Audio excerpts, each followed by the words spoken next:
अब पढ़ाई पर हम लोग शुरू करने जा रहे हैं सर्कुलर मोशन।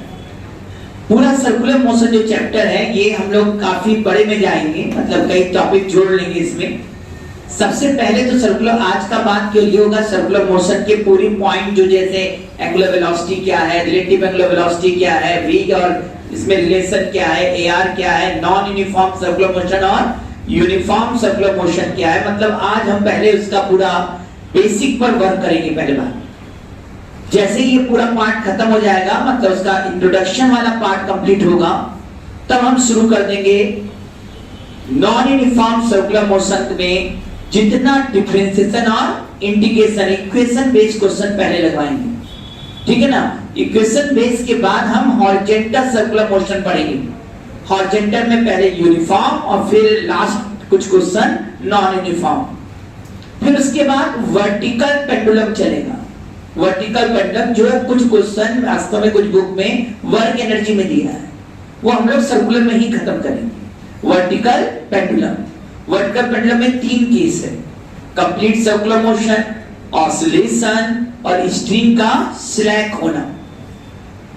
ये 3 कंप्लीट होगा तब हम लोग कनकेव सरफेस और कन्वेक्स सरफेस पर पढ़ेंगे। कनकेव सरफेस और कन्वेक्स सरफेस, उस पर पूरा सर्कुलर मोशन पढ़ेंगे। उसके बाद हम लोग बस इतना ही है, लेकिन उसके पहले ध्यान दें जो हॉरिजॉन्टल सर्कुलर मोशन पढ़ेंगे उसी में बैंकिंग ऑफ रोड, साइकिल का बेंट होना, उसका पूरा कांसेप्ट उसी में हम लोग उसको कंप्लीट करेंगे। इसका मतलब ये यूनिट थोड़ा बड़ा लेकिन काफी चीज स्कोर करेगा इसमें। अब पढ़ाई पर लौटना है। पहले याद है हम लोग बात करते हैं सर्कुलर मोशन को 2 पार्ट में डिवाइड करते हैं, यूनिफॉर्म सर्कुलर मोशन और non uniform circular motion. Circular motion को 2 पार्ट में हम डिवाइड करके पढ़ते हैं, यूनिफॉर्म सर्कुलर मोशन और non uniform circular motion. Uniform और non uniform circular motion. Circular motion पूरा लिख लीजिएगा भाई।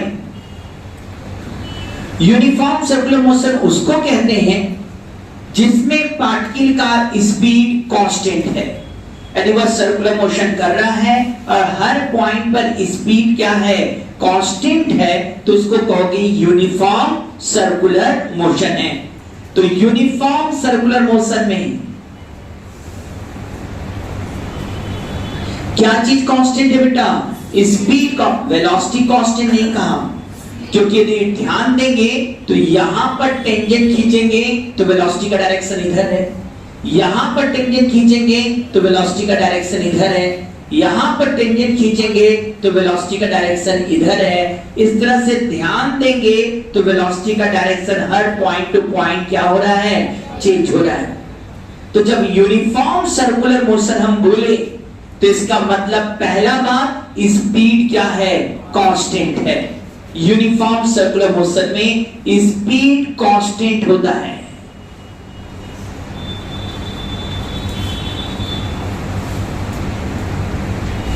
चलेंगे, यदि हम कहें यूनिफॉर्म सर्कुलर मोशन है तो इसका मतलब ये हो गया कि इसमें स्पीड हर पॉइंट पर क्या है, सेम है। यहां डायरेक्शन चेंज हो रहा है लेकिन स्पीड हर जगह सेम है, तो यूनिफॉर्म सर्कुलर मोशन होगा। अब एक टर्म और है, एंगुलर स्पीड। जब सर्कुलर मोशन स्टार्ट किए तो एंगुलर स्पीड के बारे में भी बात करना जरूरी है। एंगुलर स्पीड क्या होगा, इसमें एंगुलर स्पीड होता क्या है, कहते हैं कि जब कोई पार्टिकल मोशन कर रहा है तो हम देखते हैं कि जिस पॉइंट के अबाउट एंगुलर स्पीड कहाँ है उस पॉइंट के अबाउट कितना एंगल डिस्क्राइब कर रहा है। जैसे यह पार्टिकल यहां से यहां गया तो हम देख लिए सेंटर के अबाउट, जनरली हम एंगुलर स्पीड किसके अबाउट देखते हैं, सेंटर के अबाउट। तो हम कहेंगे यहां से यहां पार्टिकल गया तो सेंटर पर कितना एंगल बनाया, यह एंगल डेल्टा थीटा होता है, इसको हम नाम देते हैं एंगुलर डिस्प्लेसमेंट। कह सकते हैं सेंटर पर जितना एंगल बनाता है, कोई भी पार्टिकल जब सर्किल में घूम रहा है तो वह सेंटर पर एंगल बना रहा है, सेंटर पर जो एंगल बना रहा है हम कह रहे हैं वह एंगुलर डिस्प्लेसमेंट है विथ रिस्पेक्ट टू सेंटर। यदि हमें सेंटर के अबाउट एंगुलर स्पीड निकालना है तो एंगल कहां पर देखेंगे? सेंटर पर देखेंगे कि वो पार्टिकल मोशन किया और सेंटर पर कितना एंगल बना है। जिस पॉइंट के अबाउट वह एंगुलर स्पीड निकालना है उस पॉइंट से देखेंगे कि उस पॉइंट पर वह कितना एंगल बना रहा है। अब जैसे आप बात किए कि यहां पर एंगल कितना हो गया? Delta theta. इस बेचारे को समय कितना लगा? Delta T. तो जैसे हम पढ़ते थे ना velocity displacement upon time interval, वैसे यहां हो जाएगा angular displacement upon time interval. ये हो जाएगा एंगुलर स्पीड कहेंगे और ये कहेंगे delta theta by delta T. मतलब सेंटर पर जितना एंगल डिस्क्राइब कर रहा है वह अपॉन डेल्टा टी। सेंटर पर इसलिए कि ये ओमेगा हम किसके रिस्पेक्ट में बात कर रहे हैं? सेंटर के रिस्पेक्ट में बात कर रहे हैं, इसलिए एंगल हम सेंटर के रिस्पेक्ट में देख रहे हैं। Omega equal to delta theta by delta t. ध्यान दीजिएगा यदि हम टाइम इंटरवल बढ़ा लेते हैं तो इसको कहते हैं एवरेज एंगुलर वेलोसिटी। इसको क्या कहते हैं बेटा? Average angular velocity. वही यहां पर यदि हम कर दिए limit delta T tends to 0, delta T बहुत छोटा है, limit delta T tends to 0 delta theta by delta T, जिसको हम लोग मैथमेटिकली लिखते हैं D theta by D T. अरे D theta by D T लिख दिया तो इसको हम कहेंगे एंगुलर इंस्टेंटेनियस एंगुलर स्पीड। अभी केवल ऐसे ही instantaneous angular speed. Instantaneous angular speed निकालना होगा तो हम बड़े अच्छे से कर सकते हैं instantaneous angular speed equal to d theta by D t. और एवरेज एंगुलर वेलोसिटी निकालना होगा तो delta theta by delta t. Delta theta क्या है समझ में आ गया? जिस पॉइंट के अबाउट एंगुलर स्पीड निकालना है उस पॉइंट पर जितना पार्टिकल द्वारा एंगल बनाया जा रहा है उसे हम डेल्टा थीटा कर रहे हैं। और delta T time interval, delta theta by delta T कर दिया तो एंगुलर वेलोसिटी निकल एंगुलर एवरेज एंगुलर वेलोसिटी है। और यदि D theta by D T लिख दिए तो हर इंस्टेंट का एंगुलर वेलोसिटी आ गया। यहां एक क्वेश्चन देते हैं और उससे कुछ सिखाना चाहेंगे, लिखिएगा जरा।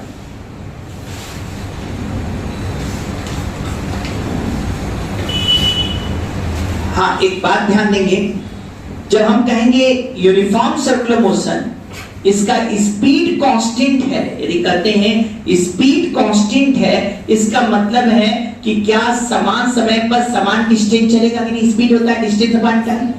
तो कर सकते हैं समान टाइम इंटरवल में क्या चलेगा? समान डिस्टेंस चलेगा। डिस्टेंस सेम चल रहा है तो सेंटर के अबाउट देखोगे यदि तो क्या आर्क भी सेम होगा कि नहीं? शायद हम ये बताना चाहते हैं कि एंगल भी सेम आएगा। इसका जब कहेंगे कि यूनिफॉर्म सर्कुलर मोशन है, स्पीड कांस्टेंट, डिस्टेंस हर टाइम इंटरवल में सेम आएगा तो एंगल भी सेम बनेगा सब टाइम इंटरवल में। इसका मतलब हुआ कि जब v कांस्टेंट तो उस समय ओमेगा भी कांस्टेंट है।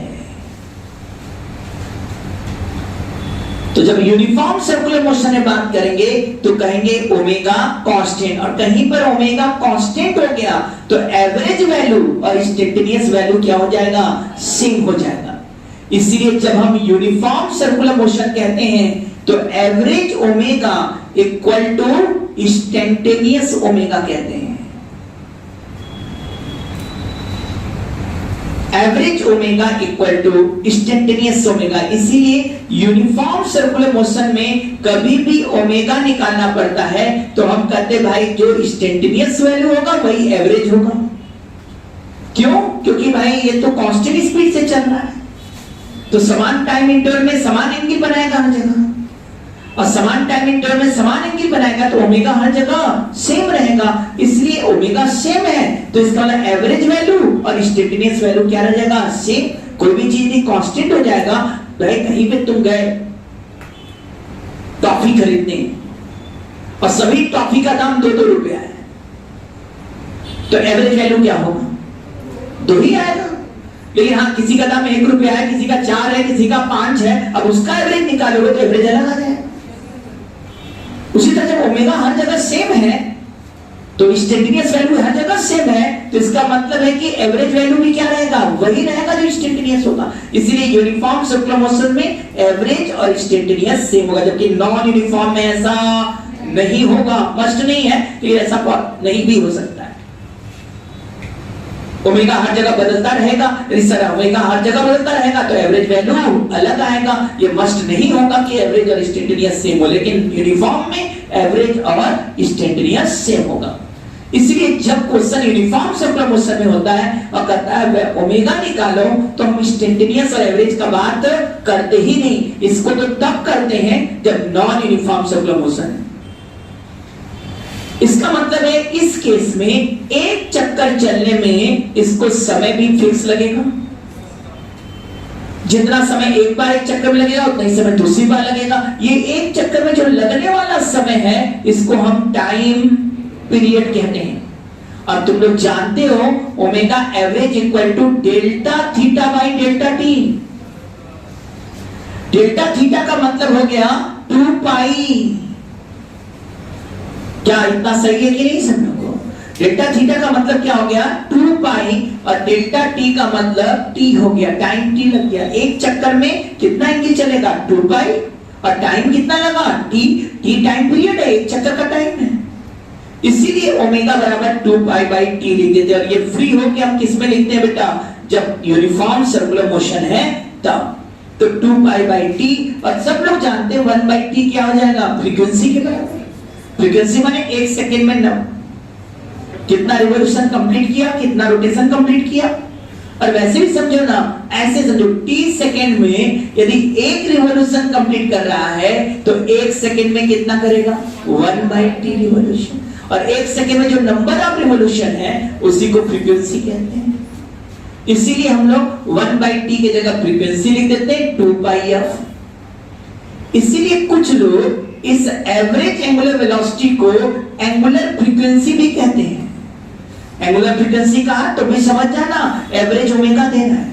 और यूनिफॉर्म सर्कुलर मोशन है तो एवरेज ओमेगा और इंस्टेंटेनियस ओमेगा क्या है, सेम है। तो वो वैल्यू निकालना होगा तो 2 पाई बाई टी या 2 पाई एफ से निकाल लेंगे।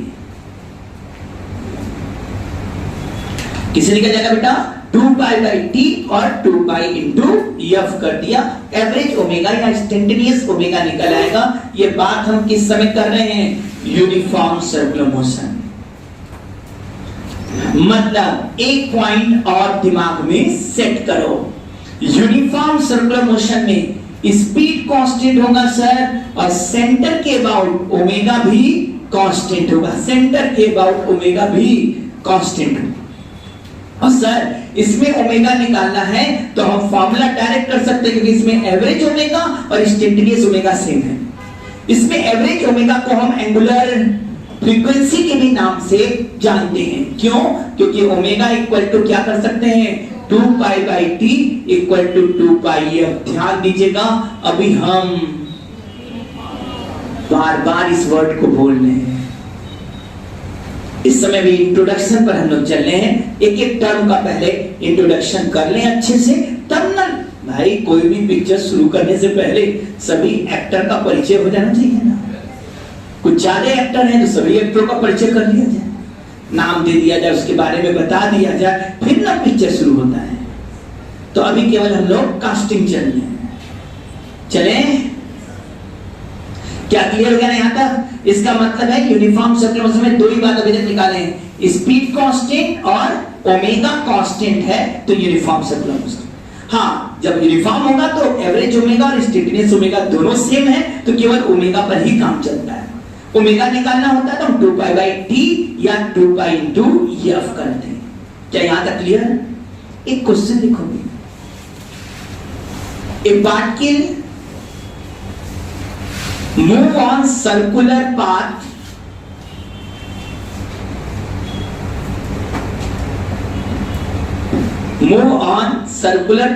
with constant speed.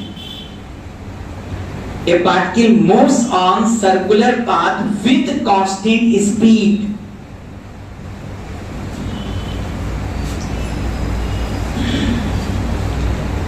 A particle moves on circular path with constant speed.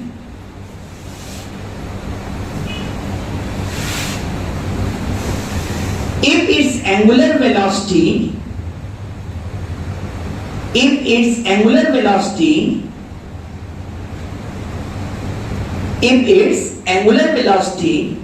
about the center is omega, if its angular velocity about the center C कर दो is omega, what is its angular velocity? What is its angular velocity about the point P? About the point P at the circumference. About the point P. About the point P at the circumference of that circular path.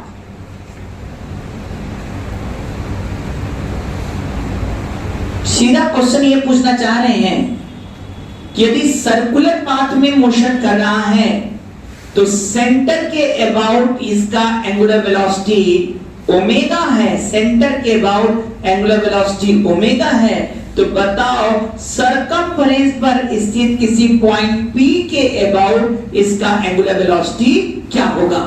What is its angular velocity about the point P which is on its circumference? कोई बता सकता है? कितना? Omega by 2। Very good. कैसे समझ गए ना हमने क्या कहा था? और लैंग्वेज ध्यान दीजिए, मैंने इसीलिए कहा था ये भी इंपॉर्टेंट है किसके अबाउट। वो अलग है कि मैक्सिमम क्वेश्चन में कुछ ना दिया जाए तो एंगुलर वेलोसिटी किसके रिस्पेक्ट में मानते हैं? सेंटर के रिस्पेक्ट में। इसलिए सेंटर का ही बात होता है। यह क्वेश्चन कहीं ना कहीं उस पॉइंट पर फोकस देता है कि ध्यान दो किसके अबाउट बोल रहा है। जैसे इसने कहा सेंटर के अबाउट एंगुलर वेलोसिटी, तो इसका मतलब सही हो गया। मान लो ये डेल्टा टी समय में डेल्टा थीटा एंगल बनाया तो आप यही ना कहोगे omega equal to delta theta by delta t, this is at point C. लेकिन उसी टाइम इंटरवल में, टाइम इंटरवल तो डेल्टा टी है, यहां से उसी टाइम इंटरवल पर यह भी देखना होगा कि P पॉइंट पर वह एंगल कितना बनाया। मैंने बोला था एंगुलर वेलोसिटी किसी जिस पॉइंट के अबाउट निकालना होता है, उस पॉइंट पर हम देखते हैं कि वो पार्टिकल कितना एंगल बनाता है और वह एंगल अपॉन टाइम से डिवाइड कर देते हैं तो ओमेगा निकलकर आ जाता है उस पॉइंट के रिस्पेक्ट में। जब P पॉइंट पर के अबाउट निकालना होगा तो हमें इसको किसके अबाउट देखना होगा? P पॉइंट के अबाउट देखना होगा। P पॉइंट के अबाउट देखोगे तो निसंदेह यहां P पॉइंट है और हम कहेंगे ये एंगल देखिए, ये हो गया at point P omega dash equal to, मान लिया यहां का एंगुलर वेलोसिटी ओमेगा डैश है तो ओमेगा डैश निकालना पड़ेगा। अच्छा बोलो सेंटर के अबाउट ये डेल्टा थीटा है तो P पॉइंट के अबाउट ये क्या हो जाएगा? जल्दी से बताओ P पॉइंट के अबाउट, क्या P पॉइंट के अबाउट ये डेल्टा थीटा बाई 2 नहीं हो जाएगा? पढ़े होगे सब लोग। यदि सेम आर्क है, सेम आर्क द्वारा यदि हम सरकमफेरेंस पर एंगल बनाए और सेंटर पर एंगल बनाए तो सरकमफेरेंस पर बना हुआ एंगल सेंटर पर बने एंगल का आधा होता है। कभी पढ़े थे? विश्वास करते हैं कि तुम लोग 7-8 पास हो। 10 में था, चलो 10th पास तो हो ना। कदे सब लाइन से इधर आ जाओ। अब कर सकते ओमेगा डैश क्या हो जाएगा? Omega dash equal to delta theta by 2 upon delta t. क्या ये समझ में आया कि नहीं सबको? डेल्टा थीटा बाई 2 हो गया, टाइम तो वही है डेल्टा टी। अब कहोगे delta theta by delta t क्या था? ओमेगा था, तो ओमेगा बाई 2। इसलिए कहा जाएगा कि सेंटर के अबाउट यदि एंगुलर वेलोसिटी ओमेगा है तो सरकमफेरेंस के किसी भी पॉइंट, जो नहीं कि यही पॉइंट हो, यहां भी करोगे वही बात आएगा। तो सरकमफेरेंस के किसी भी पॉइंट के about angular velocity omega by 2 हो जाएगा। यदि सेंटर के अबाउट उसका एंगुलर वेलोसिटी ओमेगा है तो सरकमफेरेंस के पॉइंट के अबाउट उसका एंगुलर वेलोसिटी ओमेगा बाई 2। क्या यहां तक कंप्लीट? आइए अब बात है ओमेगा का डायरेक्शन। इस समय मेरा फोकस किस हीरो पर है? एंगुलर वेलोसिटी वाले हीरो पर है ना। स्पीड वाला काम हो गया। अब बात किसका कर रहे हैं? एंगुलर स्पीड और एंगुलर वेलोसिटी पर बात कर रहे हैं। एंगुलर वेलोसिटी का डायरेक्शन क्या होगा?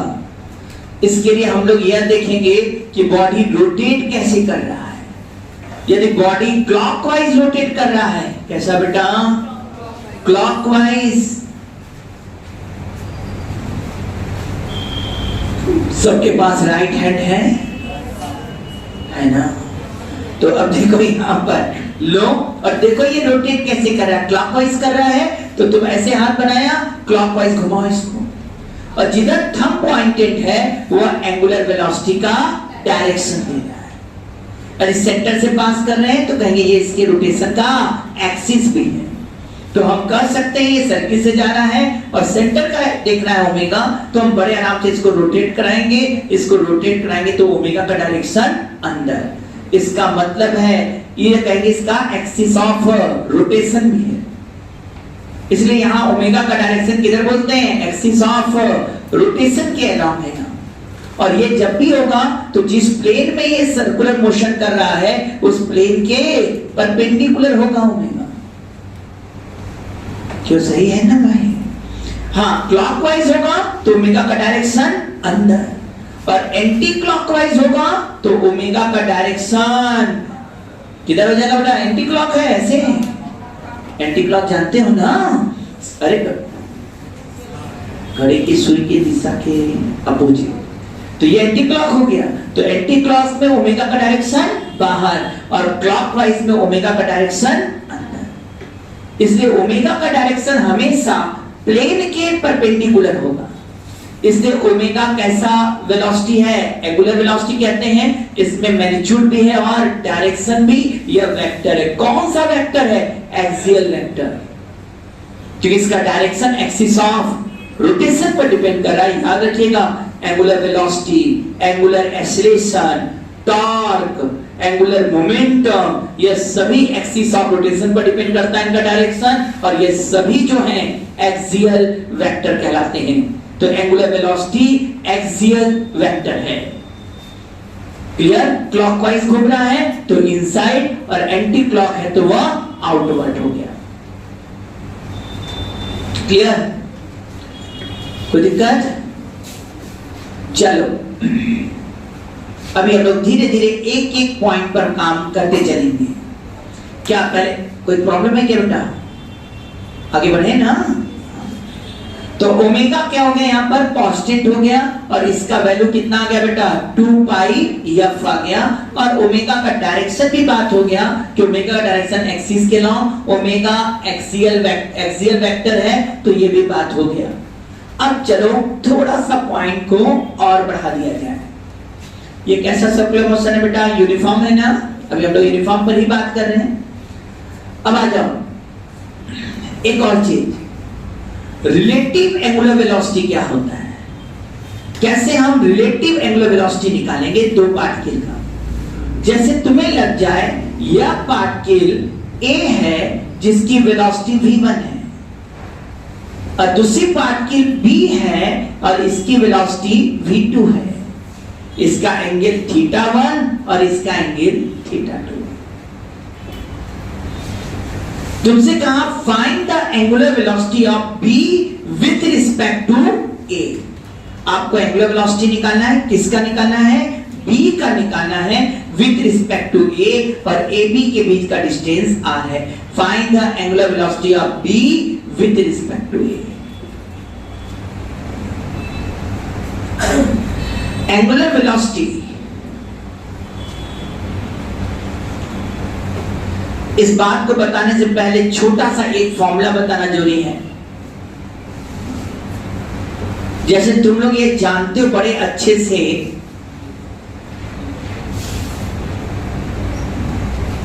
यदि हम ये डेल्टा थीटा बोले और ये रेडियस आर बोले और ये आर डेल्टा एस बोले, तो पढ़े हो ना कभी किसी जमाने में angle equal to arc by radius. तो डेल्टा थीटा बराबर तुम सब लोग चिल्ला के बोल सकते हो डेल्टा एस बाई आर। हाँ, और डेल्टा एस क्या है? डिस्टेंस से जो वो चला है।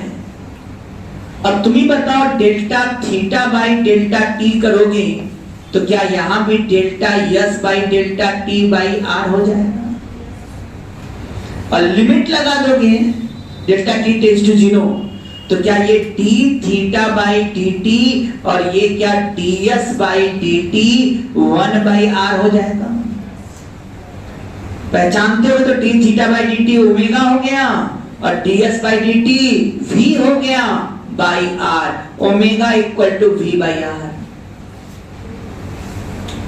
या हम लोग यहां पर v equal to r omega खुद जम के यूज करते हैं। यदि हमें ओमेगा दिया है और स्पीड निकालना है तो हम बड़े आराम से स्पीड का मैग्नीट्यूड निकालना है, तो v बराबर आर ओमेगा। ये v और ओमेगा में रिलेशन, ये ओमेगा किसके रिस्पेक्ट वाला बेटा? सेंटर।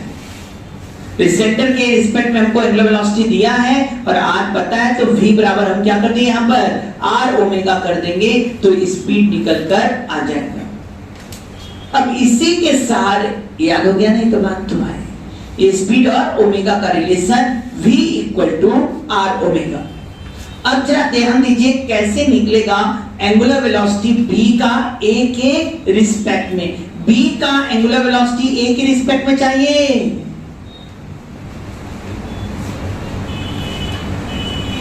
रिलेटिव एंगुलर वेलोसिटी माने क्या? रिलेटिव एंगल देखना है।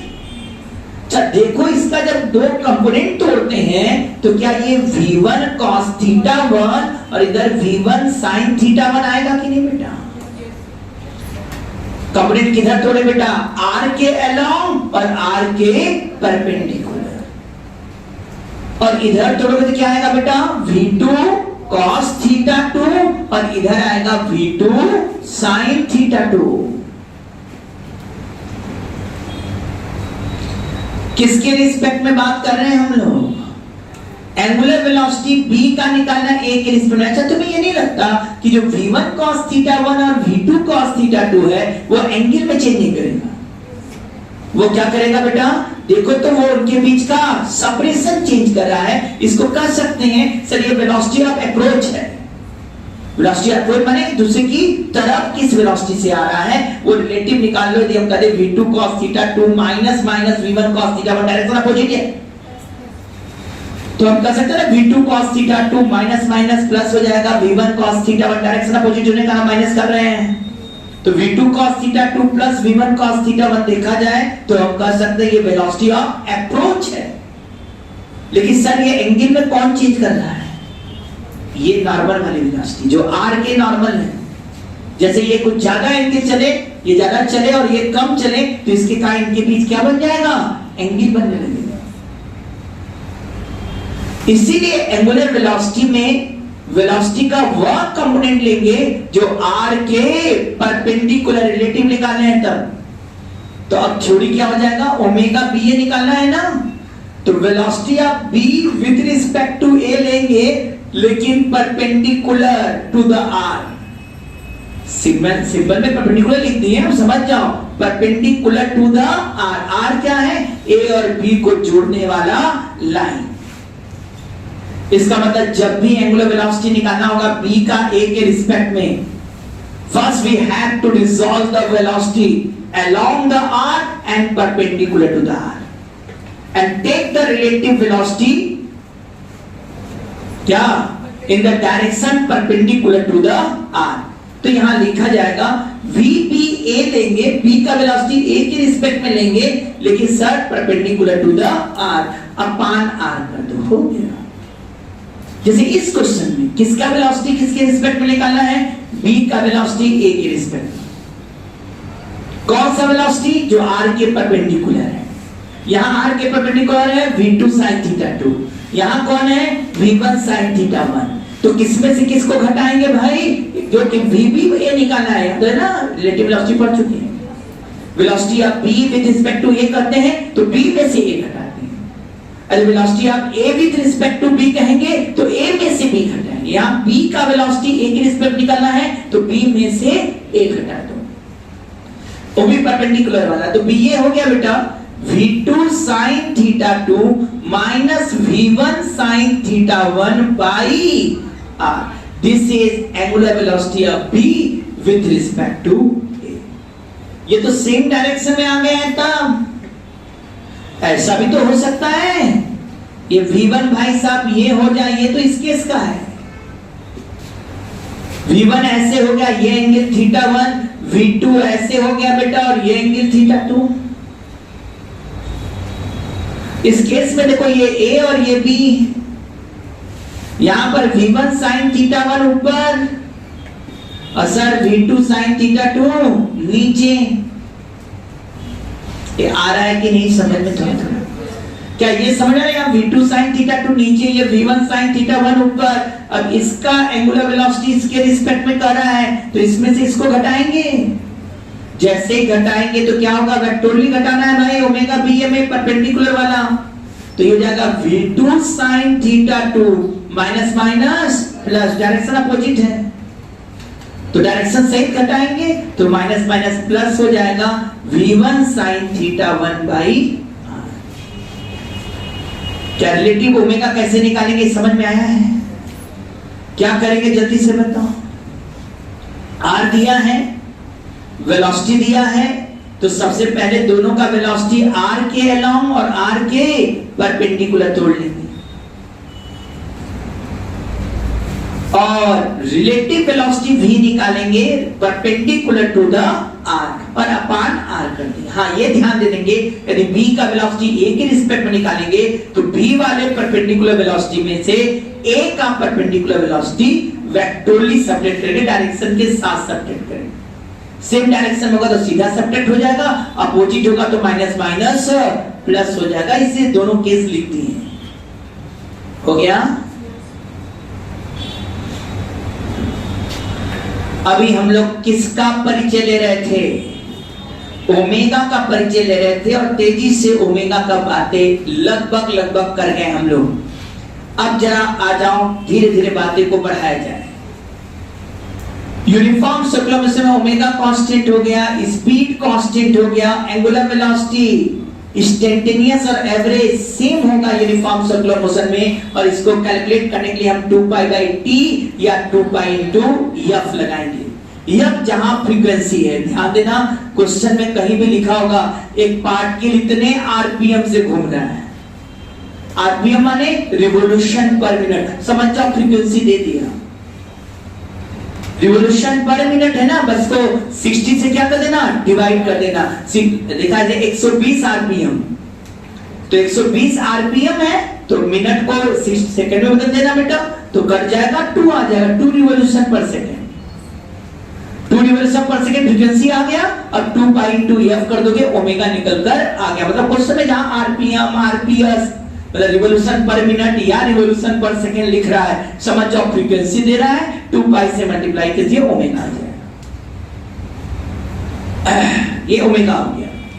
ओमेगा और स्पीड में रिलेशन भी आ गया, v बराबर r ओमेगा। यदि सेंटर के अबाउट ओमेगा ले रहे हो तो स्पीड v बराबर r ओमेगा लिख लेंगे। क्या इतना क्लियर है सब लोग को? हाँ, सब जगह इंसान हो? ठीक है, तो स्पीड हमने लिख लिया। यहां पर बात ओमेगा का डायरेक्शन, ओमेगा वेक्टर क्वांटिटी है, कैसा वेक्टर है? एक्सियल। इसका डायरेक्शन एक्सिस के अलावा, यदि क्लॉकवाइज है तो अंदर, एंटी क्लॉकवाइज है तो बाहर होगा ओमेगा का डायरेक्शन। अब v को हम लोग वेक्टर फॉर्म में लिखना चाहते हैं, v बराबर जरूर लिख लिए।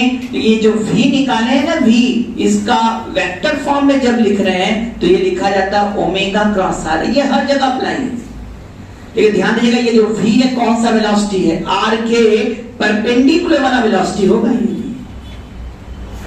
क्योंकि सेंटर से जब बात करते हैं तो यह कह सकते हैं खुशी खुशी कि भाई आर के परपेंडिकुलर है तो टोटली वेलोसिटी हो जाता है। क्योंकि भाई जब सर्किल में घूमता है और आप सेंटर के रिस्पेक्ट में ले रहे हैं, बातें कर रहे हैं, तो आर और वी के बीच का एंगल क्या होता है 90। इसलिए हमें पता नहीं लगता कि ये वी हम क्या बोल रहे हैं। लेकिन ओमेगा तो किसी और पॉइंट के रिस्पेक्ट में भी हो सकता है, तो जिस पॉइंट के रिस्पेक्ट में वहां से मिला दोगे पार्टिकल को, और ये जो v लिया जाता है वो उस स्टैंड पर कौन सा v है, v वो है जो r के परपेंडिकुलर वाला कंपोनेंट है। ये सब बातें बाद में घूमे आता है, इसे हम छोटी छोटी पॉइंट्स को नोट करा दे रहे हैं। v बराबर ओमेगा क्रॉस r में v वो है जो r के परपेंडिकुलर वाला कंपोनेंट है। सही है। और कहेंगे सर क्यों ओमेगा क्रॉस आर कर दिए, क्यों नहीं आर क्रॉस ओमेगा? इसको हम और तरह से भी डिराइव कर सकते थे, लेकिन उतना लंबा जाने की जरूरत नहीं, हम यहीं से आ जा रहे हैं। डायरेक्शन देख लो, डायरेक्शन बताओ ओमेगा का क्या होगा। नहीं हम इधर क्लॉक ऐसे घुमा रहे हैं क्लॉकवाइज, तो ओमेगा का डायरेक्शन किधर है, अंदर। ये मेरा पहला वेक्टर, ये दूसरा सेंटर पर बैठ के देख रहे हैं, तो आर ये हो जाएगा। अब बताओ ओमेगा अंदर, पहला वेक्टर हो गया, याद है ना हम लोग क्रॉस प्रोडक्ट में पहला वेक्टर किसको मानते हैं, थंब को, दूसरा वेक्टर चारों फिंगर पर, और जिधर ये थंब पर चला ये पाम का डायरेक्शन है, वही देता है ए क्रॉस बी का डायरेक्शन। पहला वेक्टर ए, दूसरा वेक्टर बी, और ये पाम का डायरेक्शन ए क्रॉस बी। अलग अलग लोग अलग अलग भी बोल सकते हैं, जो जैसे पढ़ा वही अप्लाई करें, कोई दिक्कत नहीं है ना। कुछ लोग ऐसे इसको पहला इसको दूसरा, हमने कहा ये वाला तीसरा। कुछ लोग का क्या नहीं हम इसको पहला बोलेंगे, इसको दूसरा, और इसको क्या बोलेंगे तीसरा, कोई दिक्कत नहीं, वो भी चलेगा। साइकिल ये होना चाहिए ए बी और सी, तो फिर इसको ए बोले तो इसको बी इसको सी। लेकिन हम लोग का आदत भाई, हम याद होगा क्रॉस प्रोडक्ट में बोले भी थे कि भाई कोई आता है तो हम लोग टीका लगाते हैं पहला वेक्टर, फिर हाथ मिलाते हैं दूसरा वेक्टर, वेस्टर्न कल्चर के कारण, और फिर क्रॉस हो गया तो ये थप्पड़ चलेगा, ये क्रॉस का इफेक्ट है। ठीक है, तो पहला वेक्टर फिर दूसरा वेक्टर और क्रॉस हुआ तो क्लियर हो गया ना। तो हम लोग क्या बोलते हैं, ओमेगा का डायरेक्शन अंदर, आर इधर, इसलिए भी इधर। कोई कहेगा कि आर क्रॉस ओमेगा ले लेते तो क्या हो जाता, ओमेगा किधर हो जाता, इधर, तो गलत हो जाता। इसीलिए v बराबर r क्रॉस ओमेगा नहीं होगा, जब भी होगा तो क्या होगा, ओमेगा क्रॉस r। तो ये वेलोसिटी का बात है, v equal to omega cross r। Note किया कि नहीं सब? एक बात बताओ, यूनिफॉर्म सर्कुलर मोशन में वेलोसिटी कांस्टेंट होता है, यह शब्द सही है या गलत? ये गलत है। वेलोसिटी कांस्टेंट नहीं, वेलोसिटी का मैग्नीट्यूड कांस्टेंट। वेलोसिटी का डायरेक्शन तो हर पॉइंट टू पॉइंट चेंज हो रहा है, और वेक्टर क्वांटिटी है, ये कांस्टेंट तब कहते हैं जब मैग्नीट्यूड और डायरेक्शन दोनों कांस्टेंट। यूनिफॉर्म सर्कुलर मोशन में स्पीड कांस्टेंट है, वेलोसिटी कांस्टेंट नहीं, उसका डायरेक्शन चेंज हो रहा है। यदि वेलोसिटी कांस्टेंट नहीं है सर, इसका मतलब वहां एक्सेलरेशन है। तो चलो अब थोड़ा बात किसका कर लिया जाए, एक्सेलरेशन का सेकंड पॉइंट पर। ये हीरो का काम खत्म हो गया, ओमेगा का। ओमेगा में रिलेटिव ओमेगा कैसे निकालते हैं, फॉर्मूला दे चुके, अभी खेलना बाकी है। अब इस सब चीज का हम लोग क्या कर रहे हैं, इंट्रोडक्शन चल रहा है।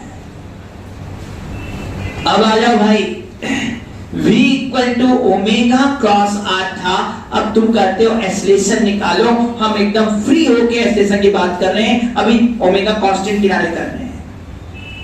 मान लिया कि ओमेगा भी है और मान लिया कि r भी है। ध्यान दीजिएगा, यहां r का भी डायरेक्शन चेंज होना है। क्या तुम्हें दिखता नहीं है कि भाई सर अभी ये इधर है, थोड़ी देर में r यहां गया, r वेक्टर क्वांटिटी है, और सेंटर से देख रहे हैं r पोजीशन ले रहे हैं हम, अरे r पोजीशन ले रहे हैं तो सेंटर से भी तो r का डायरेक्शन चेंज हो रहा है, भले यहां वैल्यू नहीं चेंज हो रहा है। क्योंकि यहां पर एंगुलर वेलोसिटी किसके रिस्पेक्ट में बात कर रहे हैं, सेंटर। क्योंकि मैंने कहा ना एंगुलर वेलोसिटी किसी और के भी रिस्पेक्ट हो सकता है, वहां और बारीकी तब हो जाएगा चीजों।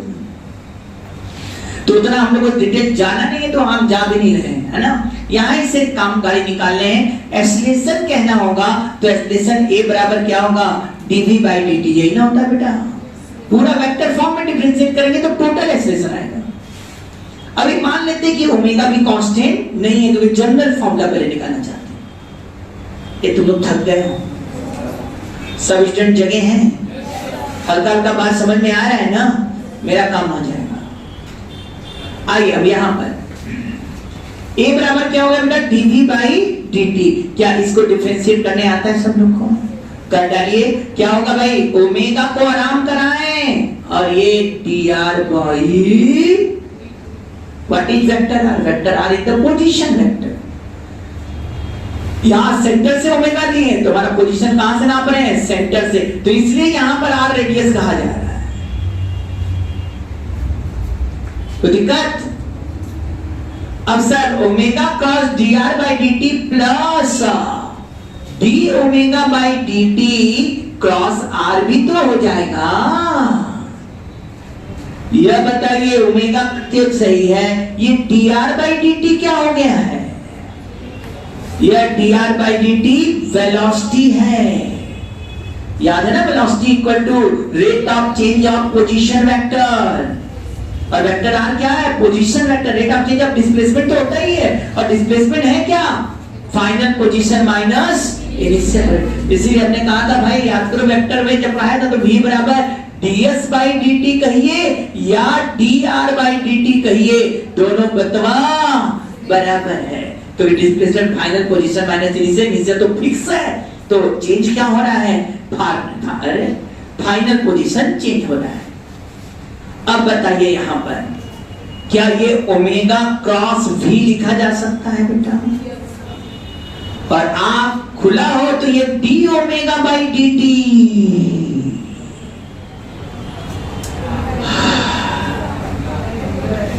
एक नए हीरो का पदार्पण हुआ, इसको क्या कहते हैं, एंगुलर एक्सीलरेशन। पढ़े हो क्या एंगुलर एक्सीलरेशन, जानते हो क्या, अच्छा थोड़ी देर में बात करते हैं।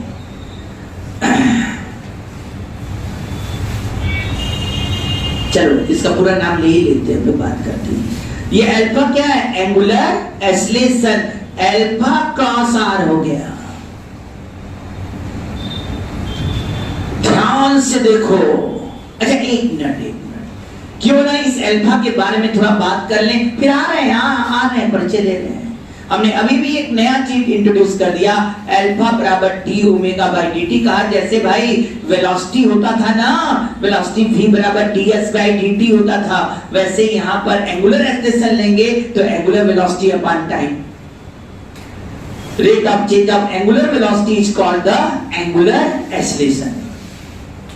अब कहेंगे सर एंगुलर एक्सीलरेशन का डायरेक्शन क्या होगा, सर एंगुलर एक्सीलरेशन का डायरेक्शन किस पर डिपेंड करेगा, निसंदेह डी ओमेगा पर डिपेंड करेगा, ओमेगा किस तरह चेंज हो रहा है।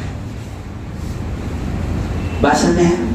यदि हम बेसिक समझें तो एंगुलर वेलोसिटी का डायरेक्शन किससे डिसाइड होता है, टॉर्क से।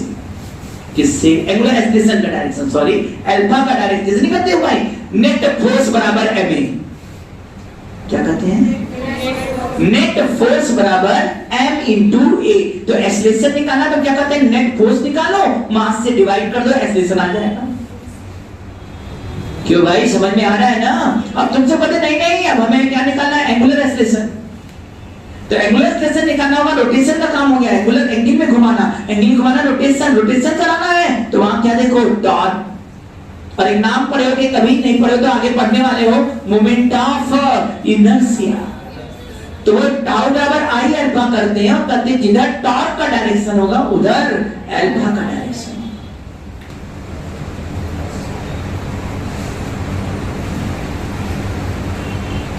और यदि कोई बॉडी सर्कुलर पाथ में घूम रहा है, किस पाथ में घूम रहा है, सर्कुलर पाथ में घूमेगा, तो ओमेगा और अल्फा एक ही लाइन में होंगे। मैंने नहीं कहा एक ही डायरेक्शन में होंगे, मैंने कहा एक ही लाइन में होंगे। यदि सर्कुलर पाथ में घूम रहा है तो ओमेगा और अल्फा एक ही डायरेक्शन में होंगे, सॉरी एक ही लाइन में होंगे। सर्कुलर पाथ में घूम रहा है तो प्योर सर्कुलर पाथ। यदि हमको लगेगा ओमेगा बढ़ रहा है, इसका मतलब अल्फा ओमेगा के डायरेक्शन में है। और यदि हमको लगेगा कि ओमेगा घट रहा है, तो अल्फा ओमेगा के डायरेक्शन के अपोजिट, क्योंकि अभी हम टॉर्क पढ़े नहीं है, तो हम ओमेगा के सारे ही अल्फा की बात कर लेते हैं। तो यदि प्योर सर्कुलर मोशन ही हो रहा है, तो उस समय अल्फा और ओमेगा एक ही लाइन में होगा। एक ही लाइन का मतलब यदि ओमेगा बढ़ रहा है तो कह दो सर अल्फा ओमेगा के डायरेक्शन में, और ओमेगा घट रहा है तो समझ जाओ अल्फा ओमेगा के डायरेक्शन के अपोजिट। जैसे यहां पर यदि क्लॉकवाइज घूम रहे हैं और हमसे कह दिया ओमेगा इंक्रीज कर रहा है, बेटा ये नॉन यूनिफॉर्म होगा तभी होगा ऐसा, ये नॉन यूनिफॉर्म होगा तभी होगा। ओमेगा इंक्रीज कर रहा है, ओमेगा इंक्रीज कर रहा है सर, ओमेगा का डायरेक्शन अंदर है और इंक्रीज कर रहा है तो अल्फा भी अंदर है। यही कहते हैं ओमेगा डिक्रीज कर रहा है, डिक्रीज, ओमेगा डिक्रीज कर रहा है मतलब अल्फा किधर आ जाएगा, ओमेगा डिक्रीज करने का मतलब अल्फा का डायरेक्शन ओमेगा के डायरेक्शन के अपोजिट, अल्फा इधर आ गया।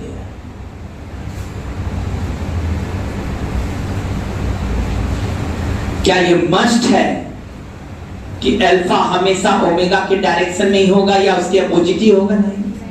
नहीं सर, क्योंकि अल्फा का डायरेक्शन तो टॉर्क से आएगा।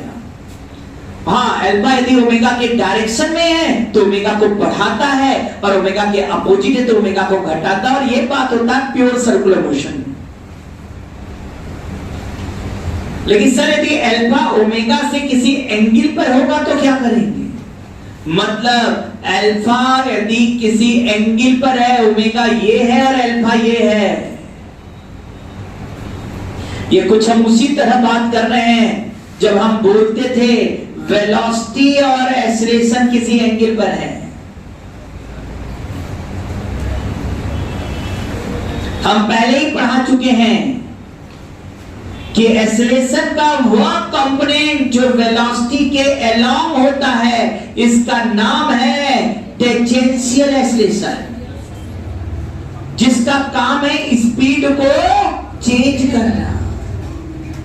और याद बात है कि नहीं, यह वेलोसिटी और ये एक्सीलरेशन है।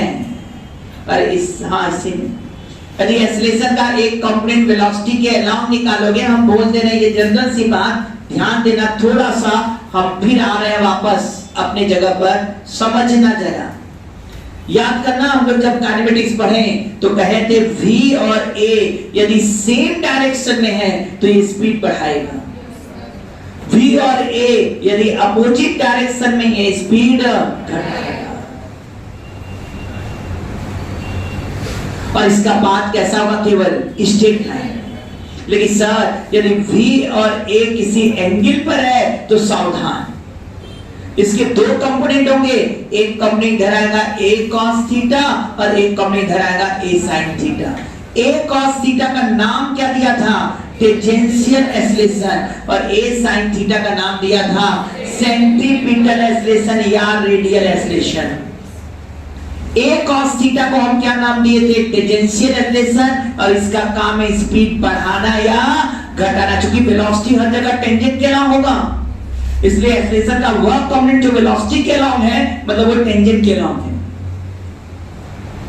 इसलिए उसको हम टेंजेंशियल एक्सीलरेशन, और जो वेलोसिटी के परपेंडिकुलर है उसको सेंटीपिटल एक्सीलरेशन कहते हैं। और यह कहते हैं कि इसका काम स्पीड बढ़ाना है, और रेडियल वाले का टेंजेंशियल एक्सीलरेशन का काम स्पीड बढ़ाना या घटाना, क्योंकि ऐसा भी हो सकता है v इधर है और a ऐसे है। सर उस समय यदि यह एंगल थीटा है तो हम इधर वाला कंपोनेंट a cos थीटा, इधर वाला a sin थीटा। सर इस समय ये टेंजेंशियल एक्सीलरेशन है, ये स्पीड घटा रहा है और ये डायरेक्शन चेंज कर रहा है। तो जो वेलोसिटी के परपेंडिकुलर एक्सीलरेशन का कंपोनेंट होता है वो वेलोसिटी का डायरेक्शन चेंज करता है, तो वो सर स्ट्रेट लाइन न चलकर कर्व पाथ में जाता है, और कहते हो मोशन 2D मोशन हो गया, 2 डायमेंशनल मोशन हो गया। इसीलिए जब 2D का बात करते हैं तो हम कहते हैं भाई v और a क्या होगा बेटा? एंगल पर होगा। ए का एक कंपोनेंट जो वेलोसिटी के अलोंग है वो उसके स्पीड को बढ़ाता या घटाता है, डिपेंड करते हैं कि वो वेलोसिटी के अलोंग है तो बढ़ाएगा और अपोजिट है तो घटाएगा, उसका नाम एटी है। वास्तव में स्ट्रेट लाइन में जो हम पढ़े थे वह एटी ही पढ़े थे, एआर था ही नहीं, क्योंकि वहां वेलोसिटी डायरेक्शन चेंज नहीं हो रहा था, एआर था ही नहीं, उस एटी को ही ए समझे थे और होगा भी एटी ए के बराबर स्ट्रेट लाइन। जब हम कर्व पाथ में आए तब हम याद है ना प्रोजेक्टाइल में बात किए थे, कई जगह बात की है तो वेक्टर में भी बताए, इसीलिए शुरुआत से ही खेल शुरू कर दिए इसका। जब हम बात किए कि किसी कर्व पाथ पर आए, कर्व पाथ माने 2D में आए तो सर v और a सर्टेन एंगल पर आया, ए का वह कंपोनेंट जो वेलोसिटी के अलोंग है उसे टेंजेंशियल और जो परपेंडिकुलर है उसको रेडियल एक्सलेशन कहेंगे। कुछ समझ में आ रहा है? रेडियल एक्सलेशन मतलब सेंट्रीपिटल एक्सलेशन कहा गया। कुछ याद बात है? हाँ, और दोनों का काम भी बता दिया था। सेम यहां भी वैसे ही खेल होने वाला है, क्योंकि जब हम सर्कुलर मोशन सोचते हैं तो ओमेगा अल्फा का डायरेक्शन, क्योंकि हम लोग सर्कुलर मोशन ही पढ़ना है पूरे क्वेश्चन में, थ्योरी बस जान जाएंगे। तो सर्कुलर मोशन में तो ओमेगा का डायरेक्शन कहते हैं अल्फा के डायरेक्शन, सॉरी अल्फा का डायरेक्शन ओमेगा के ही डायरेक्शन पर डिपेंड कर रहा है। यदि ओमेगा बढ़ रहा है तो अल्फा ओमेगा के डायरेक्शन में है और ओमेगा घट रहा है तो अल्फा ओमेगा के डायरेक्शन के अपोजिट है। कब? जब सर्कुलर मोशन है तब।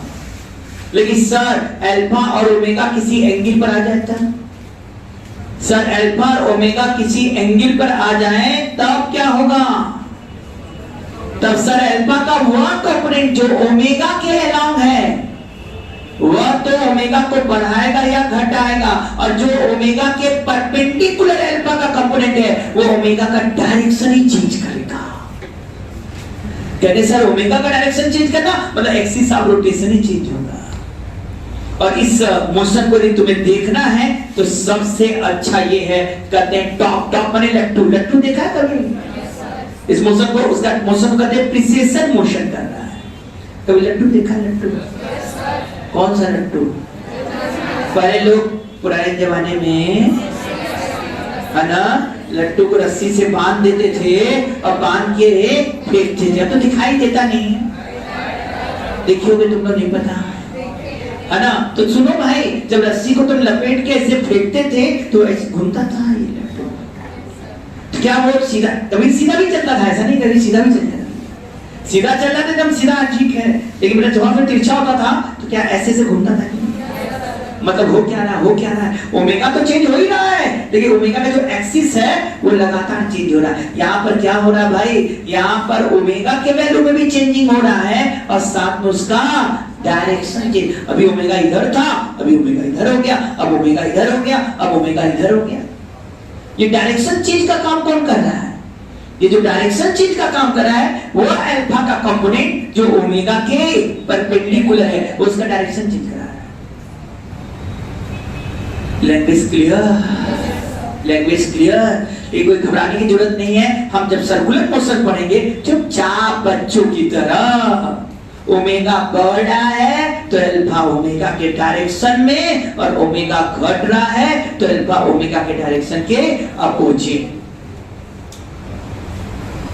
और ये सर्कुलर मोशन में होगा, क्योंकि सर्कुलर मोशन में एक्सिस नहीं रोटेट कर रहा है, एक्सिस एक ही बना हुआ है। हाँ, ये प्रिसेशन मोशन कहते हैं। जो क्या करते हैं लट्टू का मोशन क्या करते हैं? प्रिसेशन। अच्छा वही नहीं, तुम लोग देखियो ना स्टैंडिंग फैन चलता घूमता है,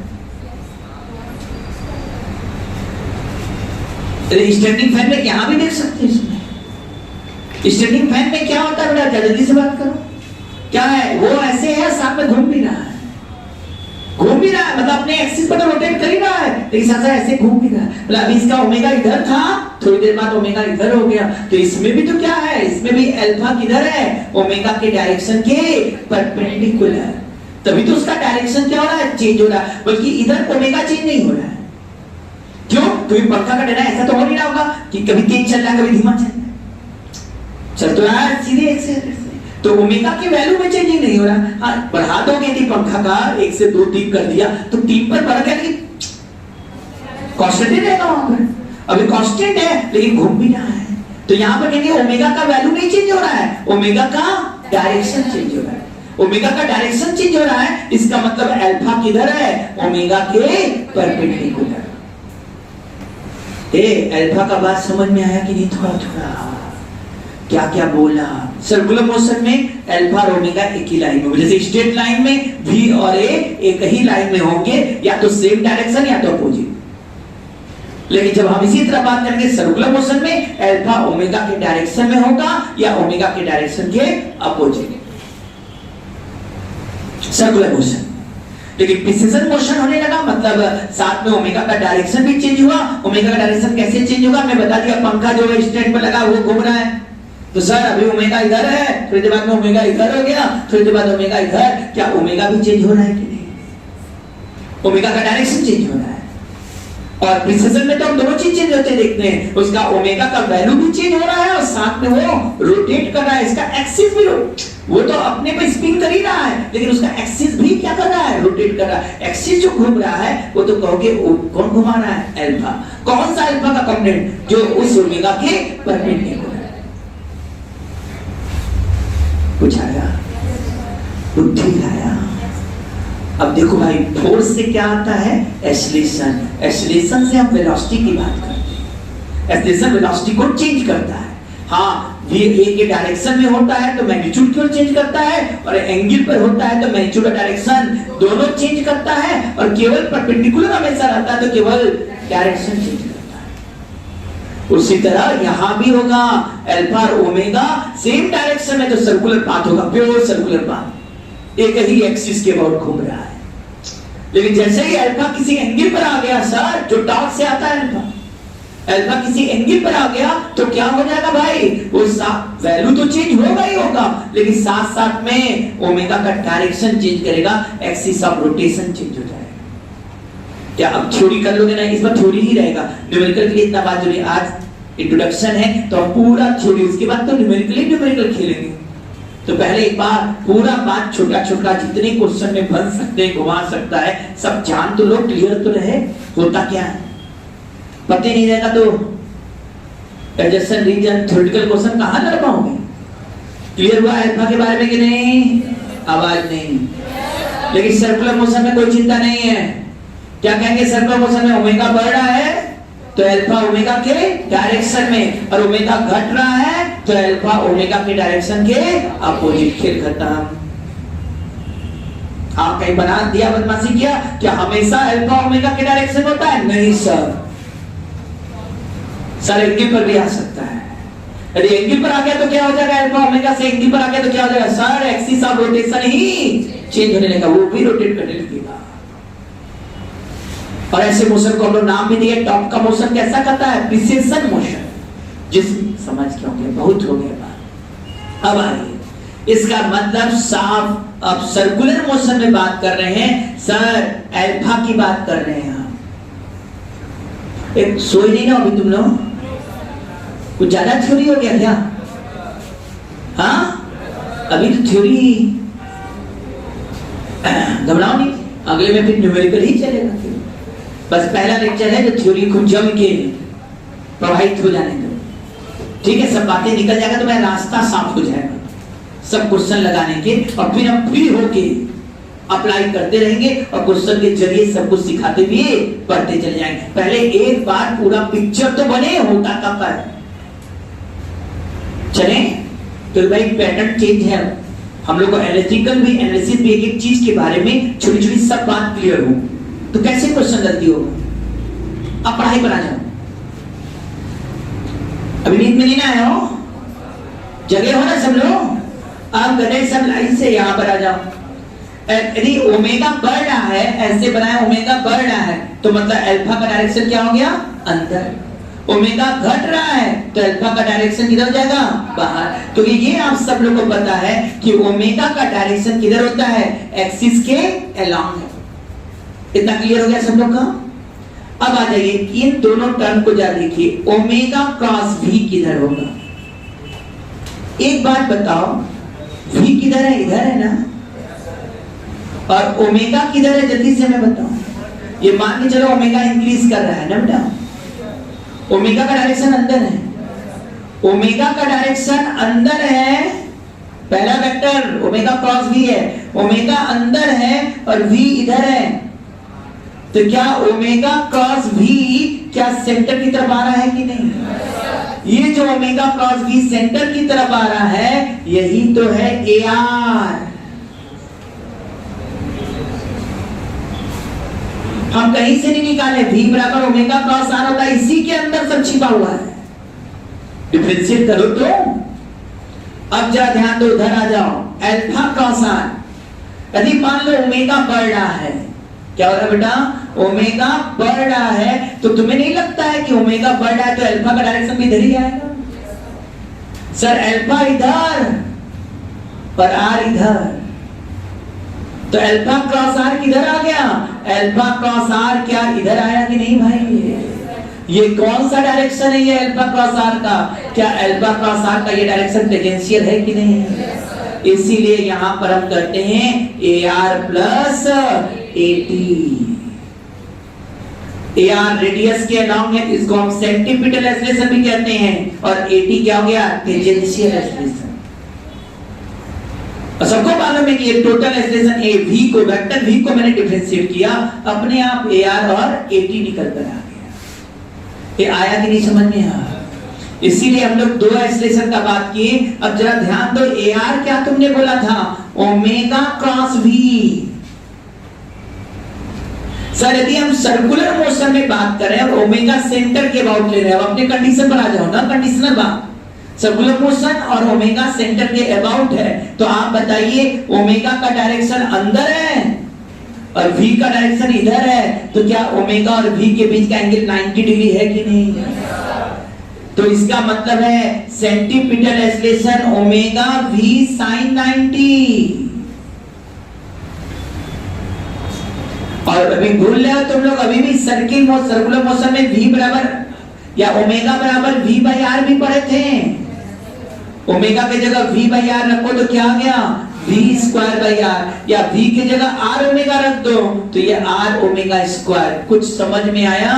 अब तुम्हें ये वेक्टर फॉर्म में लिखने आया कि नहीं? Centripetal acceleration omega cross v है, और यहीं से बात करो तो ये v स्क्वायर बाई r या r ओमेगा स्क्वायर के बराबर है, और इसका डायरेक्शन टुवर्ड द सेंटर है। इसका नाम सेंटीपिटल एक्सेलरेशन या रेडियल एक्सेलरेशन होगा। अब बातें और बढ़ेंगी। एटी को पहचानो, एटी को पहचानो। AT alpha cross r, sir the pure circular motion है और ओमेगा सेंटर के अबाउट ले रहे हैं, तो तुम्हें नहीं लगता ये आर और अल्फा भी अंदर है? तो अल्फा और आर के बीच का एंगल भी क्या हो जाएगा? 90 डिग्री। और हम कह सकते यहां पर AT equal to alpha r sine 90, तो एटी बराबर क्या आ जाएगा? R alpha. इस समय एटी बराबर क्या कह देंगे हम लोग? आर अल्फा कह देंगे। तो टेंजेंशियल एक्सेलरेशन भी क्या हो गया? आर अल्फा, और रेडियल एक्सेलरेशन भी क्या आ गया? ओमेगा क्रॉस भी या आर ओमेगा स्क्वायर। अब तो क्लियर हो गया होगा दोनों डायरेक्शन सही। हाँ अब आइए, इतना नोट हो गया? नोट हो गया? एटी बराबर आर अल्फा का ही लिखे थे बेटा। यदि यहीं पर हम अल्फा की जगह D omega by D T कर दें तो आर ओमेगा डी वी होता है। यदि हम लोग सेंटर के अबाउट बात कर रहे हैं, सर्कुलर मोशन में सेंटर के अबाउट, तो आर कांस्टेंट होगा, तो हम ये भी कह सकते हैं ये डीवी बाई dt है। और v यहां पर वेलोसिटी नहीं है, वेलोसिटी का मैग्नीट्यूड है, v बराबर आर ओमेगा। इसलिए v क्या कहते हैं भाई? स्पीड कहते हैं, और इसीलिए टेंजेंशियल एक्सेलरेशन को डिफाइन करते हैं rate of change of speed.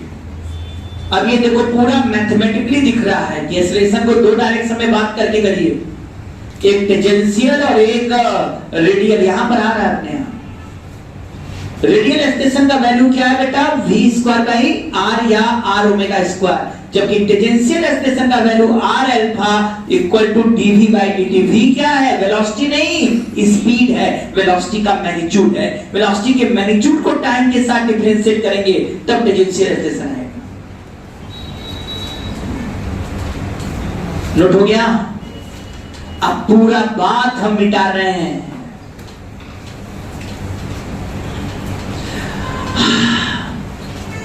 हाँ, अब सब लौट के आ गया भाई, सब लौट के आ जाइए अपने जगह पर धीरे धीरे। अब सब बात बोलना शुरू किया जाए। इसका मतलब है कोई पार्ट की सर्कुलर पाथ में घूम रहा है तो दो एक्सीलरेशन की बात होंगी, टेंजेंशियल एक्सीलरेशन और सेंट्रीपिटल एक्सीलरेशन। लेकिन अब बातें हो रही है uniform circular motion. Sir uniform circular motion में अभी अभी आपने बताया था ओमेगा क्या है, कांस्टेंट। ओमेगा कांस्टेंट तो अल्फा बराबर D omega by D T होता है। यदि ओमेगा कांस्टेंट तो अल्फा क्या हो जाएगा बेटा, 0। इसका मतलब है यूनिफॉर्म सर्कुलर मोशन में अल्फा 0 होगा, टेंजेंशियल एक्सीलरेशन भी 0। तो स्पीड भी तो कांस्टेंट है। स्पीड कांस्टेंट तो dv by dt करेंगे तो कांस्टेंट का डिफरेंशिएशन 0 आ जाएगा। तो हम कहेंगे भाई यूनिफॉर्म सर्कुलर मोशन में अल्फा 0, at भी 0, टेंजेंशियल एक्सीलरेशन भी 0।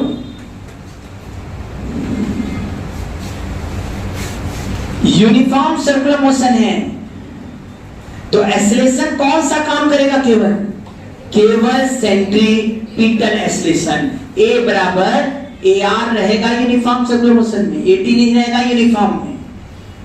तो A इक्वल टू AR हो गया। AR का मतलब V स्क्वायर बाई R या R ओमेगा स्क्वायर।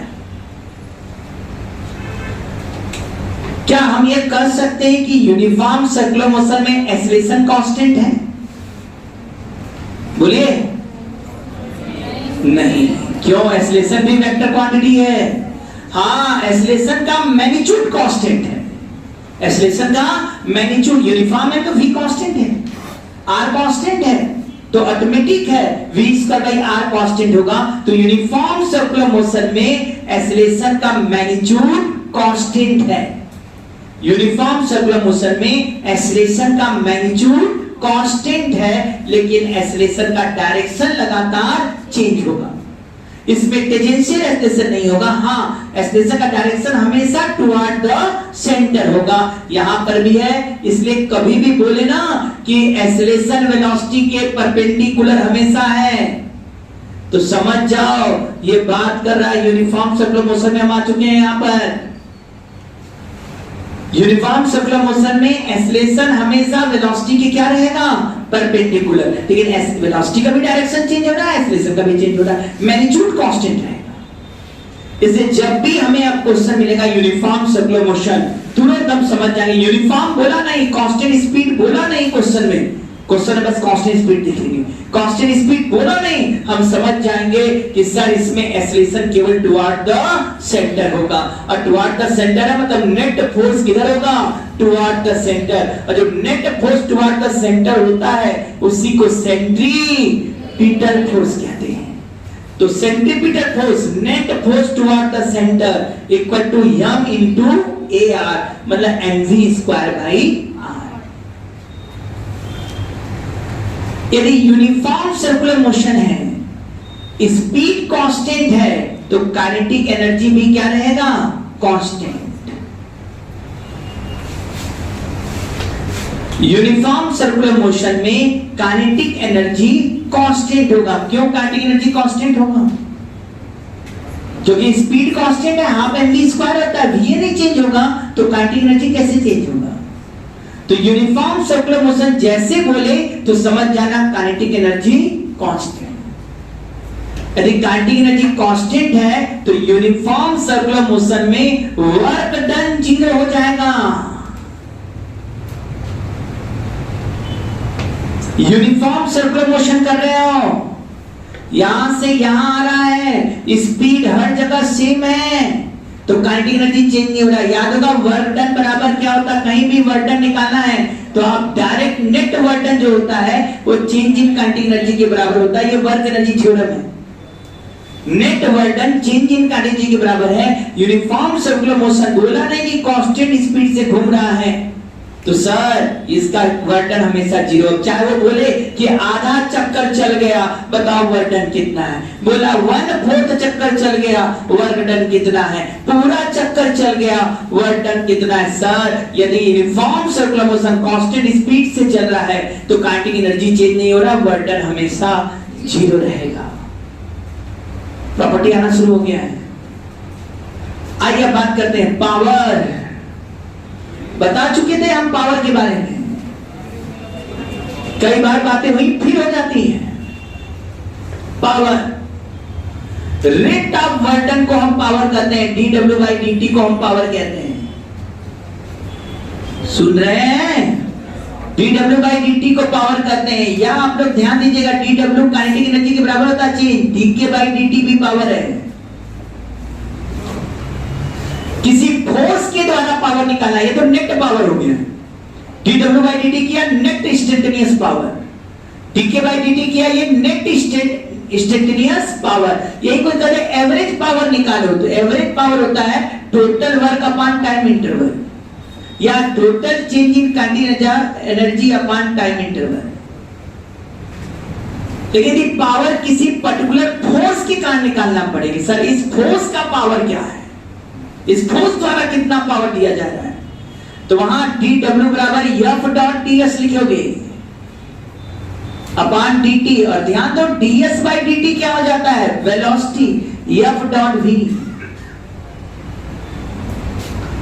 पावर निकालना है तो आप क्या लगाएंगे, वेक्टर F.v। ध्यान देंगे किसी चैप्टर में यदि हमने थ्योरी ज्यादा लेना शुरू किया, यहां एक बात बोलना शुरू किया, मतलब आने वाला समय में क्वेश्चन की संख्या ज्यादा होने वाली है और एक एक पॉइंट पर डिस्कशन करने वाले हैं। क्योंकि पहले हम क्या करेंगे, थ्योरी से सिखाया, अब एक एक चीज हम लोग किससे सीखेंगे, न्यूमेरिकल में अप्लाई करके। अपने आप रटा जाएगा सब, चिंता का कोई बात नहीं, रट जाए। अभी शुरू तो होने दो, तो शुरू भी नहीं हुआ है, अभी तो क्या चल रहा है, थ्योरी थोड़ी चल रहा है, इंट्रोडक्शन चल रहा है, ठीक है। अभी तो खेल शुरू होने वाला है। चले हम लोग, आवाज ही नहीं है, चलो कोई बोलने का क्या मतलब। पावर P बराबर, ये बेटा किसी एक फोर्स के कारण, ये पूरा नेट पावर है, नेट पावर है, लेकिन किसी एक फोर्स के कारण कर तो F.v। F.v ही नहीं बल्कि इसको लिखो तो Fv cos थीटा होता है। अच्छा ये बताओ, Fv cos थीटा माने वेलोसिटी इधर है, F इधर है और इनके बीच का एंगल थीटा है, तो F का इधर कंपोनेंट F cos थीटा है ना। जो F का कंपोनेंट वेलोसिटी के अलोंग आ रहा है, इसको कौन सा नाम देते हैं, टेंजेंशियल फोर्स। और जो F का कंपोनेंट इसके परपेंडिकुलर आता है, उसको क्या नाम देते हैं, सेंट्रीपिटल फोर्स। अच्छा इस पर क्वेश्चन आता है कि नहीं, इसी पाता है, एंगल दिया रहता है V और A के बीच, अब पूछ देता रेडियस ऑफ कर्वेचर क्या होगा, और वैल्यू दिया रहेगा VA का, तो A का एक कंपोनेंट तोड़ेंगे, A cos थीटा और एक A sin theta. A sin theta जो वेलोसिटी के परपेंडिकुलर है, वही सेंटीमीटर स्टेशन है, वही v²r है, अभी दिया है, r निकल कर आ जाता है। इसीलिए थ्योरी सब ध्यान देंगे एकदम। ये F cos थीटा को क्या कहते हैं, टेंजेंशियल फोर्स इनटू वेलोसिटी। इसका मतलब है किसी भी क्वेश्चन में पावर निकालना है तो टेंजेंशियल फोर्स इनटू स्पीड कर दीजिए, पावर आ जाएगा उस स्टैंड पर। लेकिन सर यदि टेंजेंशियल फोर्स नहीं होगा तो पावर नहीं आएगा, मतलब पावर के लिए कौन रिस्पांसिबल है, टेंजेंशियल फोर्स। और यूनिफॉर्म सर्कुलर मोशन में तो टेंजेंशियल एक्सेलरेशन जीरो, मतलब टेंजेंशियल फोर्स नहीं है, तो पावर डिलीवर्ड हमेशा क्या रहेगा, जीरो। वैसे भी फोर्स हमेशा वेलोसिटी के परपेंडिकुलर है, तो F.v क्या हो जाएगा, जीरो हो जाएगा। इसीलिए यूनिफॉर्म सर्कुलर मोशन बोला तो force is always perpendicular to the velocity, या this force is always directed toward the centre and this force is known as centripetal force. ये भी सही है, यहां पर पावर क्या हो जाएगा, जीरो।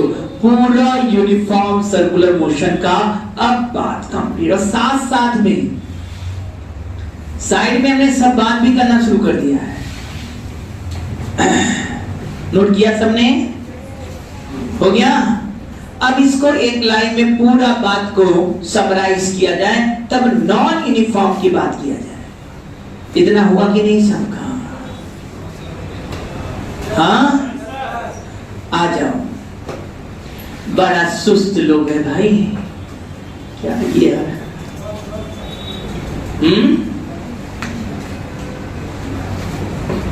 कुछ बोलने वाले हो, आगे बढ़ रहे हैं हम लोग, हम इंतजार कर रहे हैं, कुछ बोल रहे हो क्या, क्या बोल रहे हैं? तो इरेज होता रहेगा फिर आएगा। हाँ इधर आ जा सब लोग। अब टॉपिक पर लौट आओ। क्या क्या बोला गया सीधे सीधे पूरा यूनिफॉर्म सर्कुलर मोशन। क्या क्या है यूनिफॉर्म सर्कुलर मोशन में? Speed, clear? अरे पूरा समराइज करो। स्पीड कांस्टेंट, ओमेगा, ओमेगा का वैल्यू किससे निकल जाएगा? 2 पाई बाई टी, 2 पाई यहां पर एवरेज ओमेगा इंस्टेंटेनियस ओमेगा के। इतना क्लियर हो गया? यूनिफॉर्म सर्कुलर मोशन है तो जो एक्सेलरेशन काम करेगा वो हमेशा टुवर्ड द सेंटर होगा।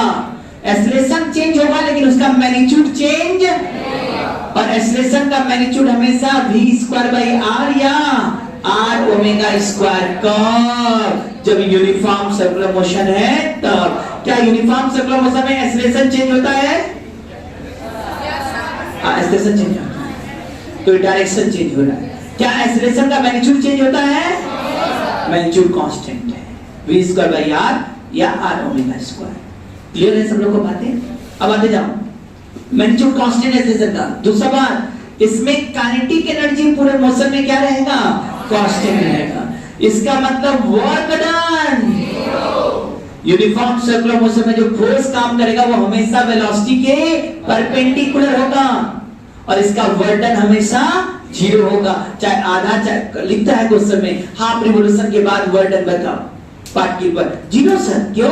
क्योंकि स्पीड चेंज नहीं हो रहा है और work equal to change in kinetic energy होता है। काइनेटिक एनर्जी कांस्टेंट है तो work done 0। Sir power power power भी 0। क्यों?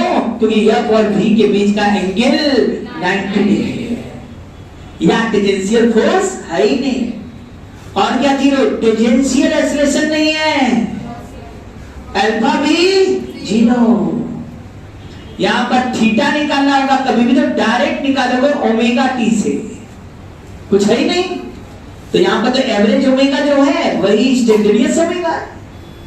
तो यहां पर वही कहते हैं ओमेगा बराबर delta theta by delta T, मतलब थीटा बराबर ओमेगा टी भी लिख सकते हैं।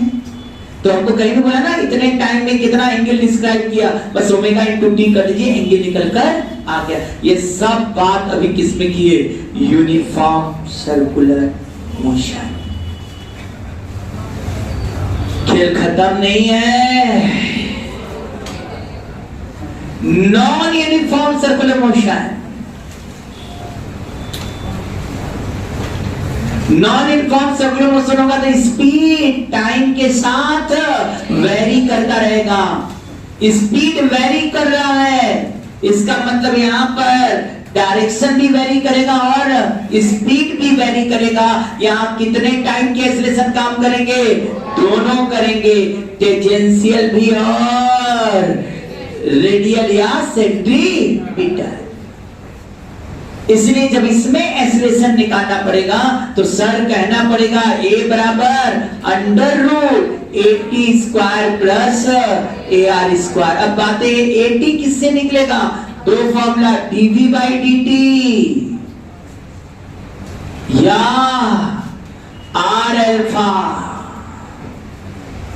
AT बराबर dV बाई dt या R अल्फा। नोट हो रहा है कि नहीं यहां तक? अब इसको इरेज कर सकते हैं, सब बातें इसमें बोल दी है। नॉन यूनिफॉर्म में देखना शुरू करो क्या क्या होगा, कितने तरह का एक्सेलरेशन भाई इसमें। नॉन यूनिफॉर्म माने स्पीड लगातार चेंज हो रहा है और डायरेक्शन तो चेंज हो ही रहा है। तो सर स्पीड चेंज हो रहा है मतलब टेंजेंशियल एक्सेलरेशन है, और डायरेक्शन चेंज हो रहा है तो मतलब सेंट्रीपिटल या रेडियल एक्सेलरेशन है। सर AT का वैल्यू कैसे निकलेगा? अभी जब बात करें तो dV बाई dt और R अल्फा। तुम लोग को याद होगा, ऐसे भी थ्योरी में भी बता चुके हैं, यदि वेलोसिटी और एक्सेलरेशन किसी एंगल पर होगा, you should to resolve the velocity along the you should to resolve the acceleration along the velocity and perpendicular to the velocity. The component of acceleration perpendicular to the velocity is called the centripetal acceleration and the component which is along the velocity is called the tangential acceleration. अरे 50 बार बोल चुके हैं, इसलिए जल्दी जल्दी बोलेंगे। इसी a sin theta को हम क्या लिख सकते हैं? v स्क्वायर बाई r, और ये a cos theta r alpha है। ये बुद्धिया चल रहा है कि नहीं? बुद्धि भी चलाते रहो, थोड़ा थोड़ा याद करते जाओ, घबराओ नहीं। हमें पता है कि इस पर भी एक दिन का पूरा लेक्चर जाएगा, अगला टर्म पूरा न्यूमेरिकल लगेगा इस पर। तो अपने आप सब चीजें सेट हो जाएंगी, रटा जाएगा, तुम्हें रटने की जरूरत नहीं। अभी सुनो तो पहले, भूमिका तो बनने दो। ये फिजिक्स है, ठीक है? इसको पढ़ने के लिए कंसेप्ट, कंसेप्ट के बाद कंसेप्ट पर एप्लीकेशंस पर ज्यादा जोर देंगे, अपने आप रट जाएगा। चलो आ जाओ, हो गया ना? 80 बराबर आर अल्फा हो जाएगा। अच्छा, इस केस में 80 और ए आर क्या हो जाएगा बेटा? ए आर, ये भी समझ गया ना कि ए कॉस थीटा भी लिख सकते हैं। कुछ लोग वेक्टर फॉर्म में लिखना चाहते थे, उनको वेक्टर फॉर्म भी बताएं, v dot a by mod of v। देख लो,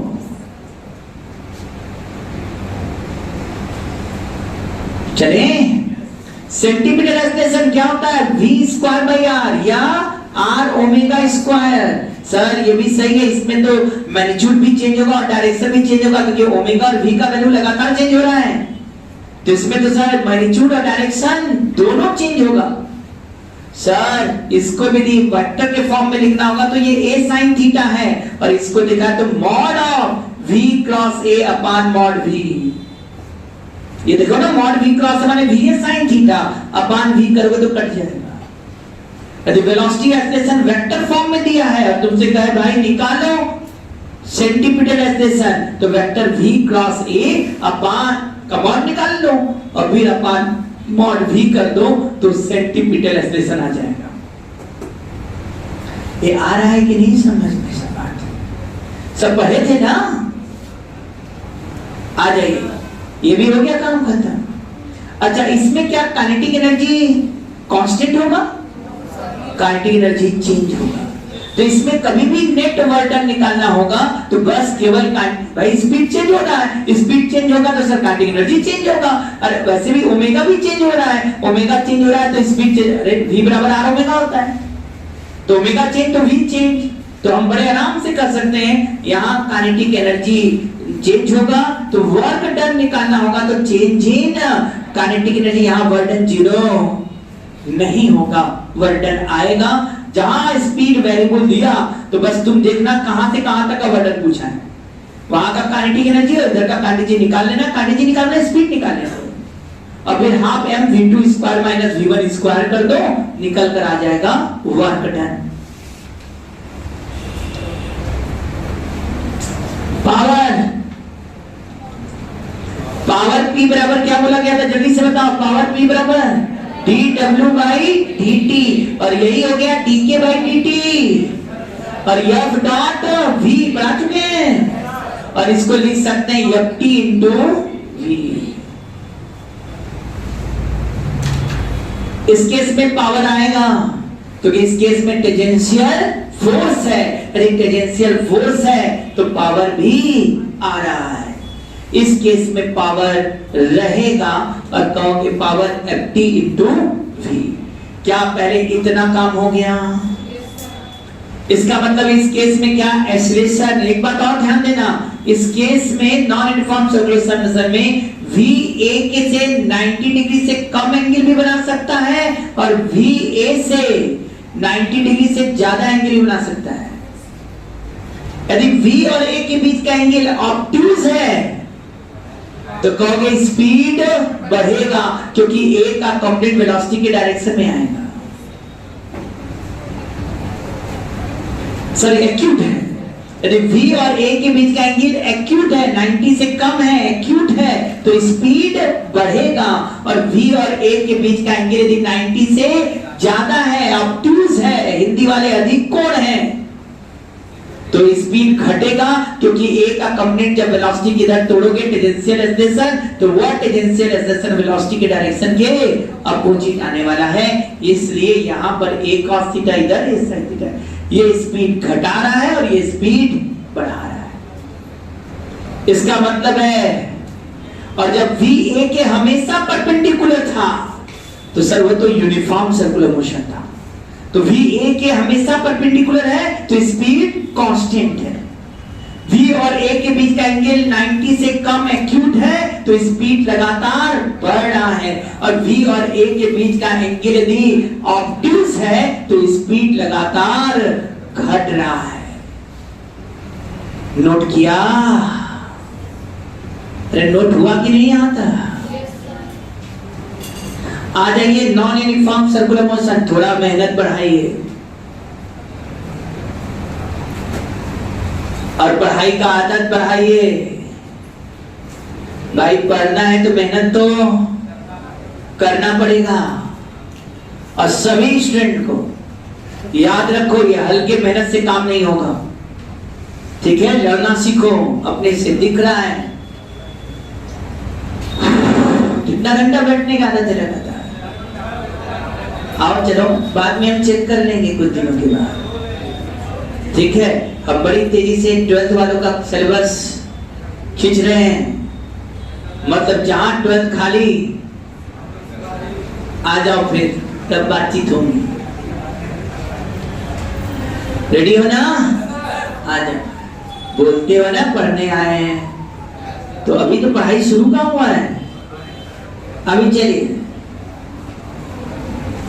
याद हो गया सब लोग का? अब टॉपिक पर आइए। अच्छा बताओ भाई, यहां पर हम बात करने जा रहे हैं कि नॉन यूनिफॉर्म सर्कुलर मोशन को हम दो पार्ट में देख रहे हैं। एक में 80 कांस्टेंट है, 80 जीरो है तब तो यूनिफॉर्म सर्कुलर मोशन है, बातें मत करो। लेकिन एक में 80 कांस्टेंट है और एक में 80 वेरिएबल है। 80 माने क्या होता है? R alpha. तो ये भी कर सकते हैं अल्फा कांस्टेंट और अल्फा वेरिएबल। अल्फा कांस्टेंट है तो टेंजेंशियल एक्सप्रेशन कांस्टेंट है। यदि अल्फा कांस्टेंट है तो अल्फा बराबर क्या होता है बेटा? डी ओमेगा बाई dt, और एक में अल्फा वेरिएबल है। हम लोग दोनों की बात करेंगे। अल्फा बराबर डी ओमेगा बाई dt और ओमेगा बराबर क्या पढ़े हम लोग? d theta by dt। अब हम लोग पूरी तरह से दिमाग नॉन यूनिफॉर्म सर्कुलर मोशन में चले आया। अब नॉन यूनिफॉर्म सर्कुलर मोशन में यदि अल्फा कांस्टेंट है तो फॉर्मूला क्या होगा? सर अल्फा कांस्टेंट है तो अल्फा बराबर डी ओमेगा बाई dt पढ़े हो कि नहीं सब लोग? तो डी ओमेगा इक्वल टू हो जाएगा अल्फा dt। इधर भी इंटीग्रेशन, इधर भी इंटीग्रेशन। t बराबर 0 पर angular velocity omega naught, t पर हमको ओमेगा निकालना है।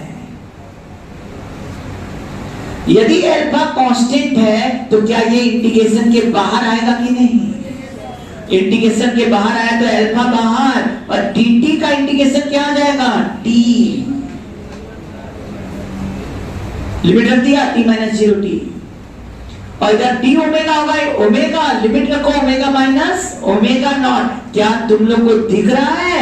Omega equal to omega naught plus alpha T. लेकिन this formula is use only when alpha is constant, not for variable. If alpha is variable then you can not taken outside this alpha from integration. यदि alpha variable होता तो alpha को integration के बाहर नहीं रख पाते, तो इंटीग्रेट करना पड़ता, वहां वेरिएबल है तो। इसलिए जब तुमसे कहेगा कि अल्फा वेरिएबल है तब ये फॉर्मूला मत लगाना, तब उस समय हम ओमेगा डी ओमेगा बराबर अल्फा dt ये इंटीग्रेशन करके ओमेगा निकालेंगे। समझ में आया ना?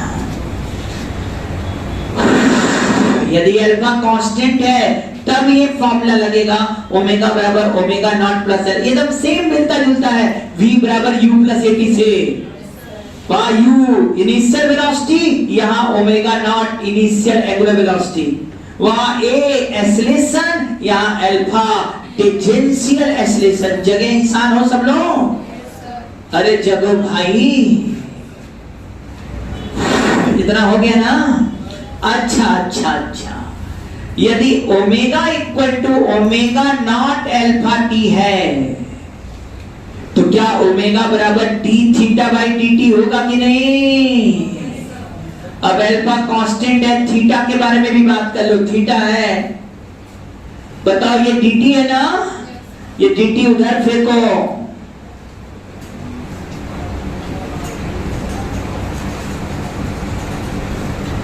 t बराबर 0 पर थीटा 0, t पर थीटा निकालना है। थीटा माने कितना एंगल चला, ध्यान दीजिए, कभी कहेगा ना एक चक्कर चला तो थीटा 2 पाई, 2 चक्कर चला तो थीटा 4 पाई, आधा चक्कर चला तो थीटा पाई, आधा माने 180 डिग्री चला पाई। हाँ, डी थीटा का integration theta, omega naught dt है, क्या आएगा ओमेगा नॉट t, क्यों भाई लिमिट रख लेना, t माइनस 0 t ही आ जाएगा, plus alpha t dt, alpha constant इस इंटीग्रेशन के बाहर, और t dt का इंटीग्रेशन t पर पावर t स्क्वायर बाय 2 आ जाएगा, तो अल्फा t स्क्वायर बाय 2।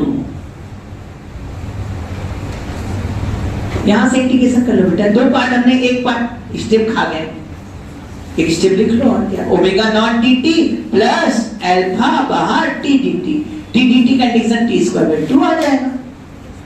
हाँ लो भाई, दूसरा फॉर्मूला, पहला फॉर्मूला था omega equal to omega naught plus alpha T, और दूसरा फॉर्मूला है theta equal to omega naught T plus half alpha T square, theta equal to omega naught T plus half alpha T square.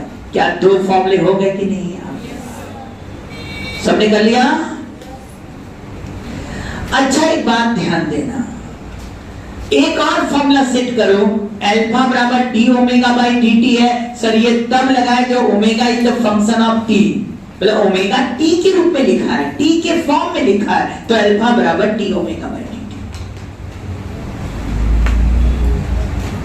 यदि omega theta के form में लिखा होगा तो क्या होगा, D omega by D theta into D theta by D T भी तो लिख सकते हैं, देखो कोई फर्क नहीं पड़ेगा,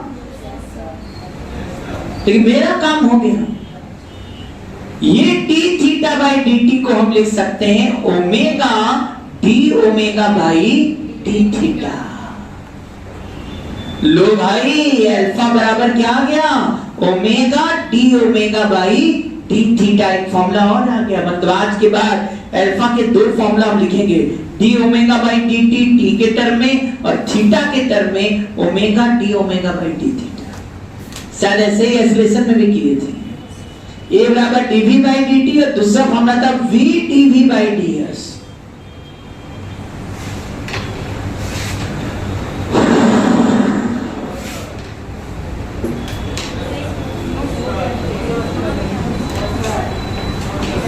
ऐसे वो कहेंगे कब देते नो करते रहेंगे। अल्फा बराबर omega D omega by D theta हो गया, जरा ध्यान देना, इसको इधर फेंको, alpha D theta equal to omega D omega, इधर भी इंटीग्रेशन इधर भी इंटीग्रेशन, इधर 0 से थीटा जाएंगे, इधर ओमेगा नॉट से ओमेगा जाएंगे।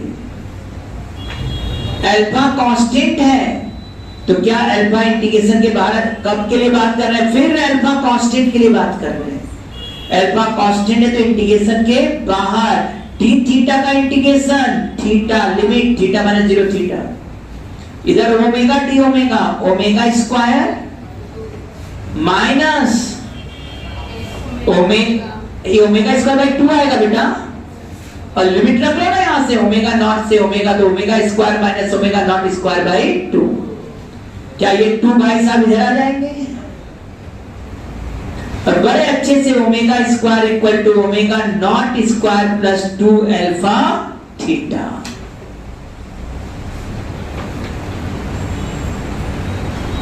मतलब हो गया, तो बात करें, छाप लो जल्दी से, हो गया। अब सुनो, यदि अल्फा कांस्टेंट है तो क्या होने जा रहा है, अल्फा कांस्टेंट है तो कौन कौन फॉर्मूला दौड़ रहा है, अल्फा कांस्टेंट तो पहला formula omega equal to omega naught plus alpha T, दूसरा formula theta equal to omega naught T plus half alpha T square, और तीसरा formula omega square equal to omega naught square plus 2 alpha theta. लेकिन यह formula सब तब लगेगा जब alpha, लेकिन अल्फा यदि वेरिएबल हो गया इनसे कोई मतलब नहीं सर। यदि यूनिफॉर्म ये अल्फा कांस्टेंट है तब तो चलेगा, अल्फा वेरिएबल हो गया तो हम तुरंत भागेंगे अल्फा बराबर D omega by D t, और यहाँ omega D omega by D theta. ये अल्फा टाइम के साथ है तो हम इस फॉर्मूले को लेंगे और इधर ले जाकर इंटीग्रेट कर देंगे टी के रिस्पेक्ट में, ओमेगा आ जाएगा। यदि हमें लग गया कि अल्फा थीटा के फंक्शन में है तो इधर ले जाकर फिर इंटीग्रेट कर लेंगे, और यदि ओमेगा आ गया तो ओमेगा बराबर D theta by D T भी होता है। समझ में आ गया है बात? इसका मतलब ये फॉर्मूला क्या हमेशा लगा दोगे? नहीं, नॉन यूनिफॉर्म में हमेशा नहीं। तब नॉन यूनिफॉर्म को भी दो पार्ट में देखो, अल्फा कांस्टेंट और अल्फा वेरिएबल। अल्फा यदि कांस्टेंट है तो ये तीनों फॉर्मूले जग जाएंगे, लग जाएंगे, और यदि अल्फा वेरिएबल है तो इंटीग्रेशन और डिफरेंशिएशन आ जाइए। अल्फा दिया रहेगा तो इससे निकालिए, थीटा भी टाइम के फंक्शन में दिया है तो D theta by D T करेंगे तो omega, D omega by D T करेंगे तो अल्फा। अल्फा टी के रूप में दिया है तो इसको इधर फेंकेंगे, इंटीग्रेट कर देंगे, ओमेगा आ जाएगा, और इधर ओमेगा को इंटीग्रेट करेंगे टी के रिस्पेक्ट में तो थीटा आ जाएगा, जैसा स्ट्रेट लाइन में हम लोग पहले ही कर चुके हैं। लेक्चर इंट्रोडक्शन से धीरे धीरे वहां आ रहा है जहां से हमारा खेल शुरू होने वाला है। पूरा बात एक प्रकार से हमने दिमाग में सेट पहले किया, कब कब क्या क्या होगा। सुनने में लगा कि लंबा जा रहा है तो बेटा पूरा सेट करना जरूरी था ताकि पढ़ाते समय कोई दिक्कत ना आए, क्योंकि एक एक चीज पर हम लोग बदला लेंगे। हर बात जितना बोले हैं ना सबका यूज करने वाले हैं क्वेश्चनों के जरिए, क्योंकि लंबा है ये टॉपिक और धीरे धीरे समय लेगा। हाँ ये बात सही है कि एक साथ हम लोगों ने काफी बातें निकाल दिया है। यूनिफॉर्म सर्कुलर मोशन क्या होता है, नॉन यूनिफॉर्म सर्कुलर मोशन क्या होता है, यूनिफॉर्म सर्कुलर मोशन में क्या क्या चीज सेम होता है, तो सब याद होगा। स्पीड सेम है, ओमेगा कांस्टेंट है, ओमेगा निकालना होगा तो 2 पाई बाई टी और 2 पाई एफ लगाएंगे। वहां पर काइनेटिक एनर्जी कांस्टेंट है, वर्क डन 0 है, पावर हमेशा 0 होगा क्योंकि एफ हमेशा वेलोसिटी के परपेंडिकुलर होगा। वहां टेंजेंशियल एक्सेलरेशन नहीं है, वहां अल्फा 0 है, वहां थीटा ओमेगा इनटू टी से निकल जाएगा। सब याद आ रहा है कि नहीं? वहां थीटा किससे निकल जाएगा? ओमेगा इनटू टी से निकल जाएगा। थीटा का वैल्यू कहां पर? यूनिफॉर्म। वहां पर एक्सेलरेशन का डायरेक्शन तो चेंज होता जाएगा, एक्सेलरेशन तो कांस्टेंट है लेकिन इसका मैग्नीट्यूड कांस्टेंट रहेगा यूनिफॉर्म में। लेकिन नॉन यूनिफॉर्म जैसे ही आया स्पीड कांस्टेंट नहीं वेरिएबल हो गया, अल्फा एक्सेलरेशन स्पीड वेरिएबल हो जाएगा, ओमेगा भी वेरिएबल आ गया। वहां पर सर एक्सेलरेशन निकालना होगा तो हमेशा चौकन्ना रहना होगा, एटी भी होगा और एआर भी होगा। सर यहाँ पर एक्सेलरेशन या तो वेलोसिटी से एक्यूट एंगल बनाएगा या तो ऑब्ट्यूज। एक्यूट बनाया तो स्पीड बढ़ रहा है और ऑब्ट्यूज बनाया तो स्पीड घट रहा है। यहाँ सर टेंजेंशियल एक्सेलरेशन और सेंटीमीटर दोनों होगा तो ए बराबर under root AT square plus AR square हो जाएगा। एटी कैसे निकल जाएगा? दो तरीका, या तो डीवी बाई डी दीजिए या आर अल्फा दीजिए। थ्योरेटिकल बात किया जाए कहीं पर वेक्टर फॉर्म में वेलोसिटी और एक्सेलरेशन दिया है तो इसका मतलब है एटी वेलोसिटी एक्सेलरेशन का वर्क कंपोनेंट है जो टेंजेंशियल है वेलोसिटी के अलोंग है, मतलब ए cos थीटा की बात कर रहे हैं। और ये cos theta vector v dot a upon mod of v से भी आ जाता है। वेक्टर फॉर्म में v और a दे दिया तब के लिए, और ये करवा चुके हैं हम स्ट्रेट लाइन में भी और 2D मोशन में भी करवा चुके। इस पर क्वेश्चन अच्छे से लगाए हैं, सब याद है ना सर? पूरा समराइज भी कर रहे हैं। इसका मतलब है जहां पर नॉन यूनिफॉर्म सर्कुलर मोशन है वहां v, at और ar दोनों निकाल के एक्सेलरेशन आएगा। वर्क डन निकालना होगा, चेंजिंग काइनेटिक एनर्जी की स्पीड वेरी कर रहा है तो वर्क डन करेगा। पावर देखना होगा sir, power f dot v, जैसे पावर का पूरा formula dw by dt, dk by dt या f डॉट v है, और यहाँ tangential force ft into v कर दो, पावर निकल कर आ जाएगा। क्या हमारे स्टूडेंट इतना जगे कि नहीं अभी तक? नींद आ रहा है? छोड़ दो नींद सब किनारे। दूसरा बात, जब नॉन यूनिफॉर्म सर्कुलर मोशन का बात कर रहे हैं तो नॉन यूनिफॉर्म सर्कुलर मोशन में यदि अल्फा कांस्टेंट है तो हम आराम से ये तीन फॉर्मूले यूज करेंगे। अल्फा टाइम के साथ या थीटा के साथ वेरिएबल हो गया तो समझ जाओ ये हमसे कह रहा है कि इंटीग्रेशन और डिफरेंशिएशन पर आ जाओ, इस डिफरेंशियल इक्वेशन का यूज करके उसको सॉल्व याद रहेगा। अच्छा, इस फॉर्मूले को देख रहे हो सब लोग? यदि हम स्पीड निकालना चाहें इस फॉर्मूले से तो कैसे खेलेंगे, जरा ध्यान देना। ओमेगा के जगह हम v square by omega square equal to omega naught square plus 2 alpha theta पर हमारा ध्यान केंद्रित है। जब अल्फा कांस्टेंट है तब के लिए ए भाई मेरे साथ पढ़ना है तो पहले अपने आप को मजबूत करो। तुम्हारे अंदर यदि मेहनत करने की क्षमता नहीं हमारे बराबर भी तो फ्रीक्वेंसी कभी मैच नहीं करेगी और रेजोनेंस नहीं होगा। क्षमता बढ़ाओ। समझ में आ रहा है? इस समय टोक नहीं पा रहे हैं आप, कुछ समझ रहे क्यों? चले अब जगह पर आ जाए। ओमेगा का वैल्यू क्या लिख देंगे? v बाई आर, तो ये क्या हो जाएगा? v square by R square. Omega naught क्या लिख देंगे? u बाई आर, मतलब यहां लिखेंगे u square by R square. u initial है, वेलोसिटी मत करना, यहां क्या करना? स्पीड कहना, प्लस 2 अल्फा थीटा रहने दे। आर स्क्वायर अच्छा नहीं लग रहा है, आर स्क्वायर का पूरा मल्टीप्लाई करिए, हटाइए यहां से। आर स्क्वायर हटाएंगे तो यहां भी आर स्क्वायर आ जाएगा सर। जरा खोजिए ना, v स्क्वायर बराबर u स्क्वायर प्लस 2, दो आ रहे ना, एक अल्फा के साथ लगा दीजिए और एक थीटा के साथ, बड़ा मजा आएगा। जरा पहचानिए आर अल्फा क्या है।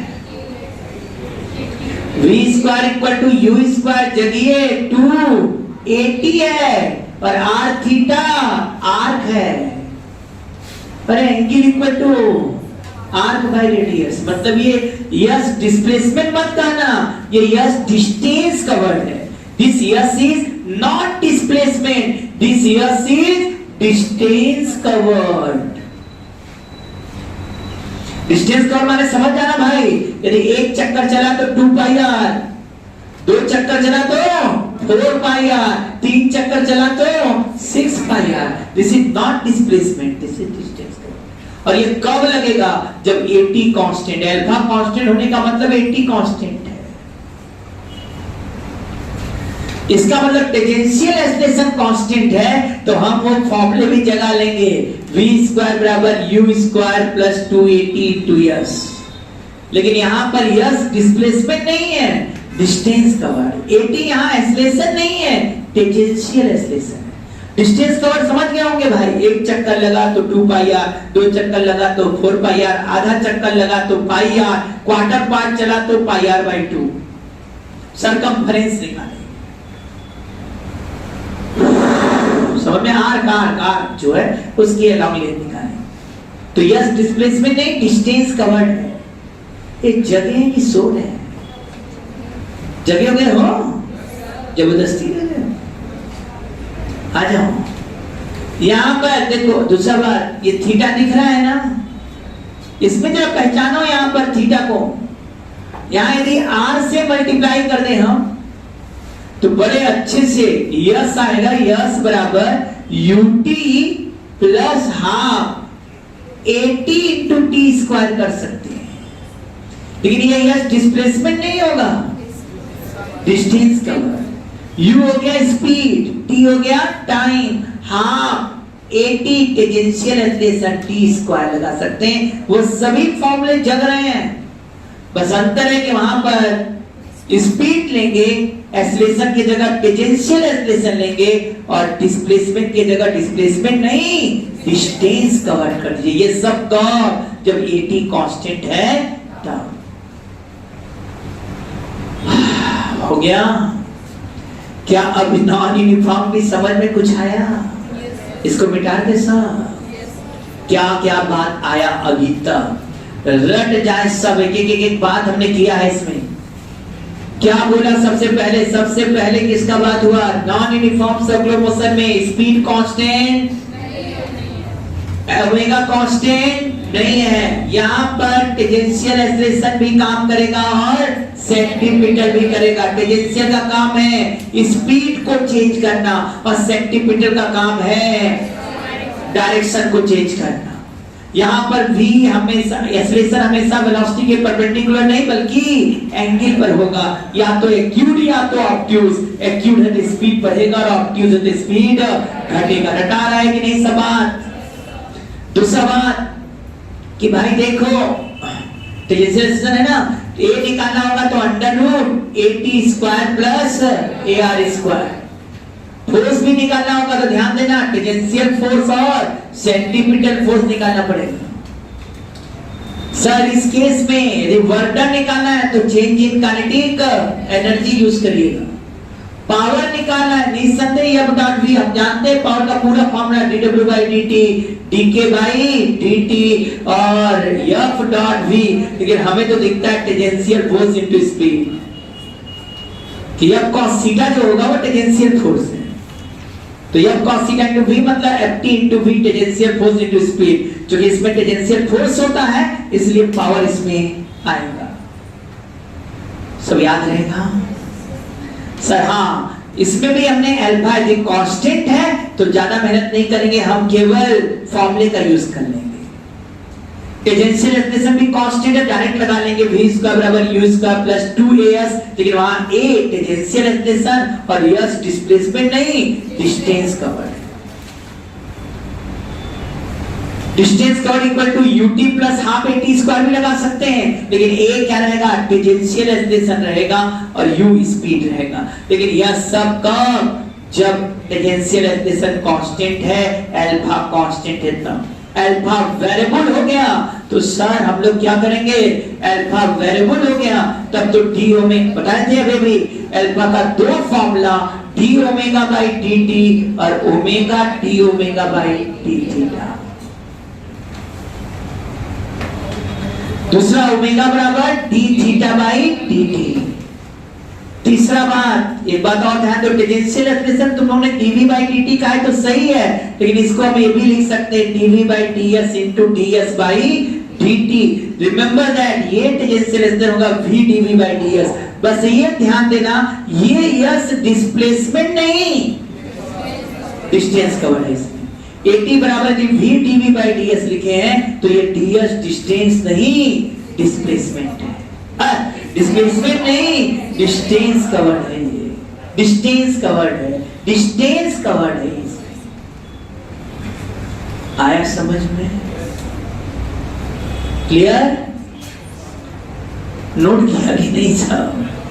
हाँ, आज गाड़ी यहीं पर हम लोग अब रोकते हैं, ब्रेक लेते हैं और कल से हम लोग का न्यूमेरिकल शुरू। मैंने एक प्रकार से पूरा बात किया कि पूरा बात हुआ नहीं है भाई, देखने में लग रहा है पूरा थ्योरी खत्म है करना, ये कोई खत्म नहीं हुआ। कल से हम लोग का फिर सर्कुलर मोशन स्टार्ट होगा। हाँ, हमने सब चीज बोल दिया है तो अब धीरे धीरे सबका यूज होगा।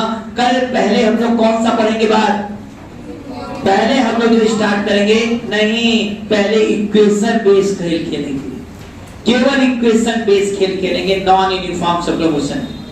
फिर उसके बाद शुरू होगा डायग्राम बेस, मतलब हॉरिजॉन्टल सर्किल, केवल हॉरिजॉन्टल सर्किल खेलेंगे। जब हॉरिजॉन्टल हो जाएगा तब हम लोग वर्टिकल सर्किल का खेल खेलेंगे।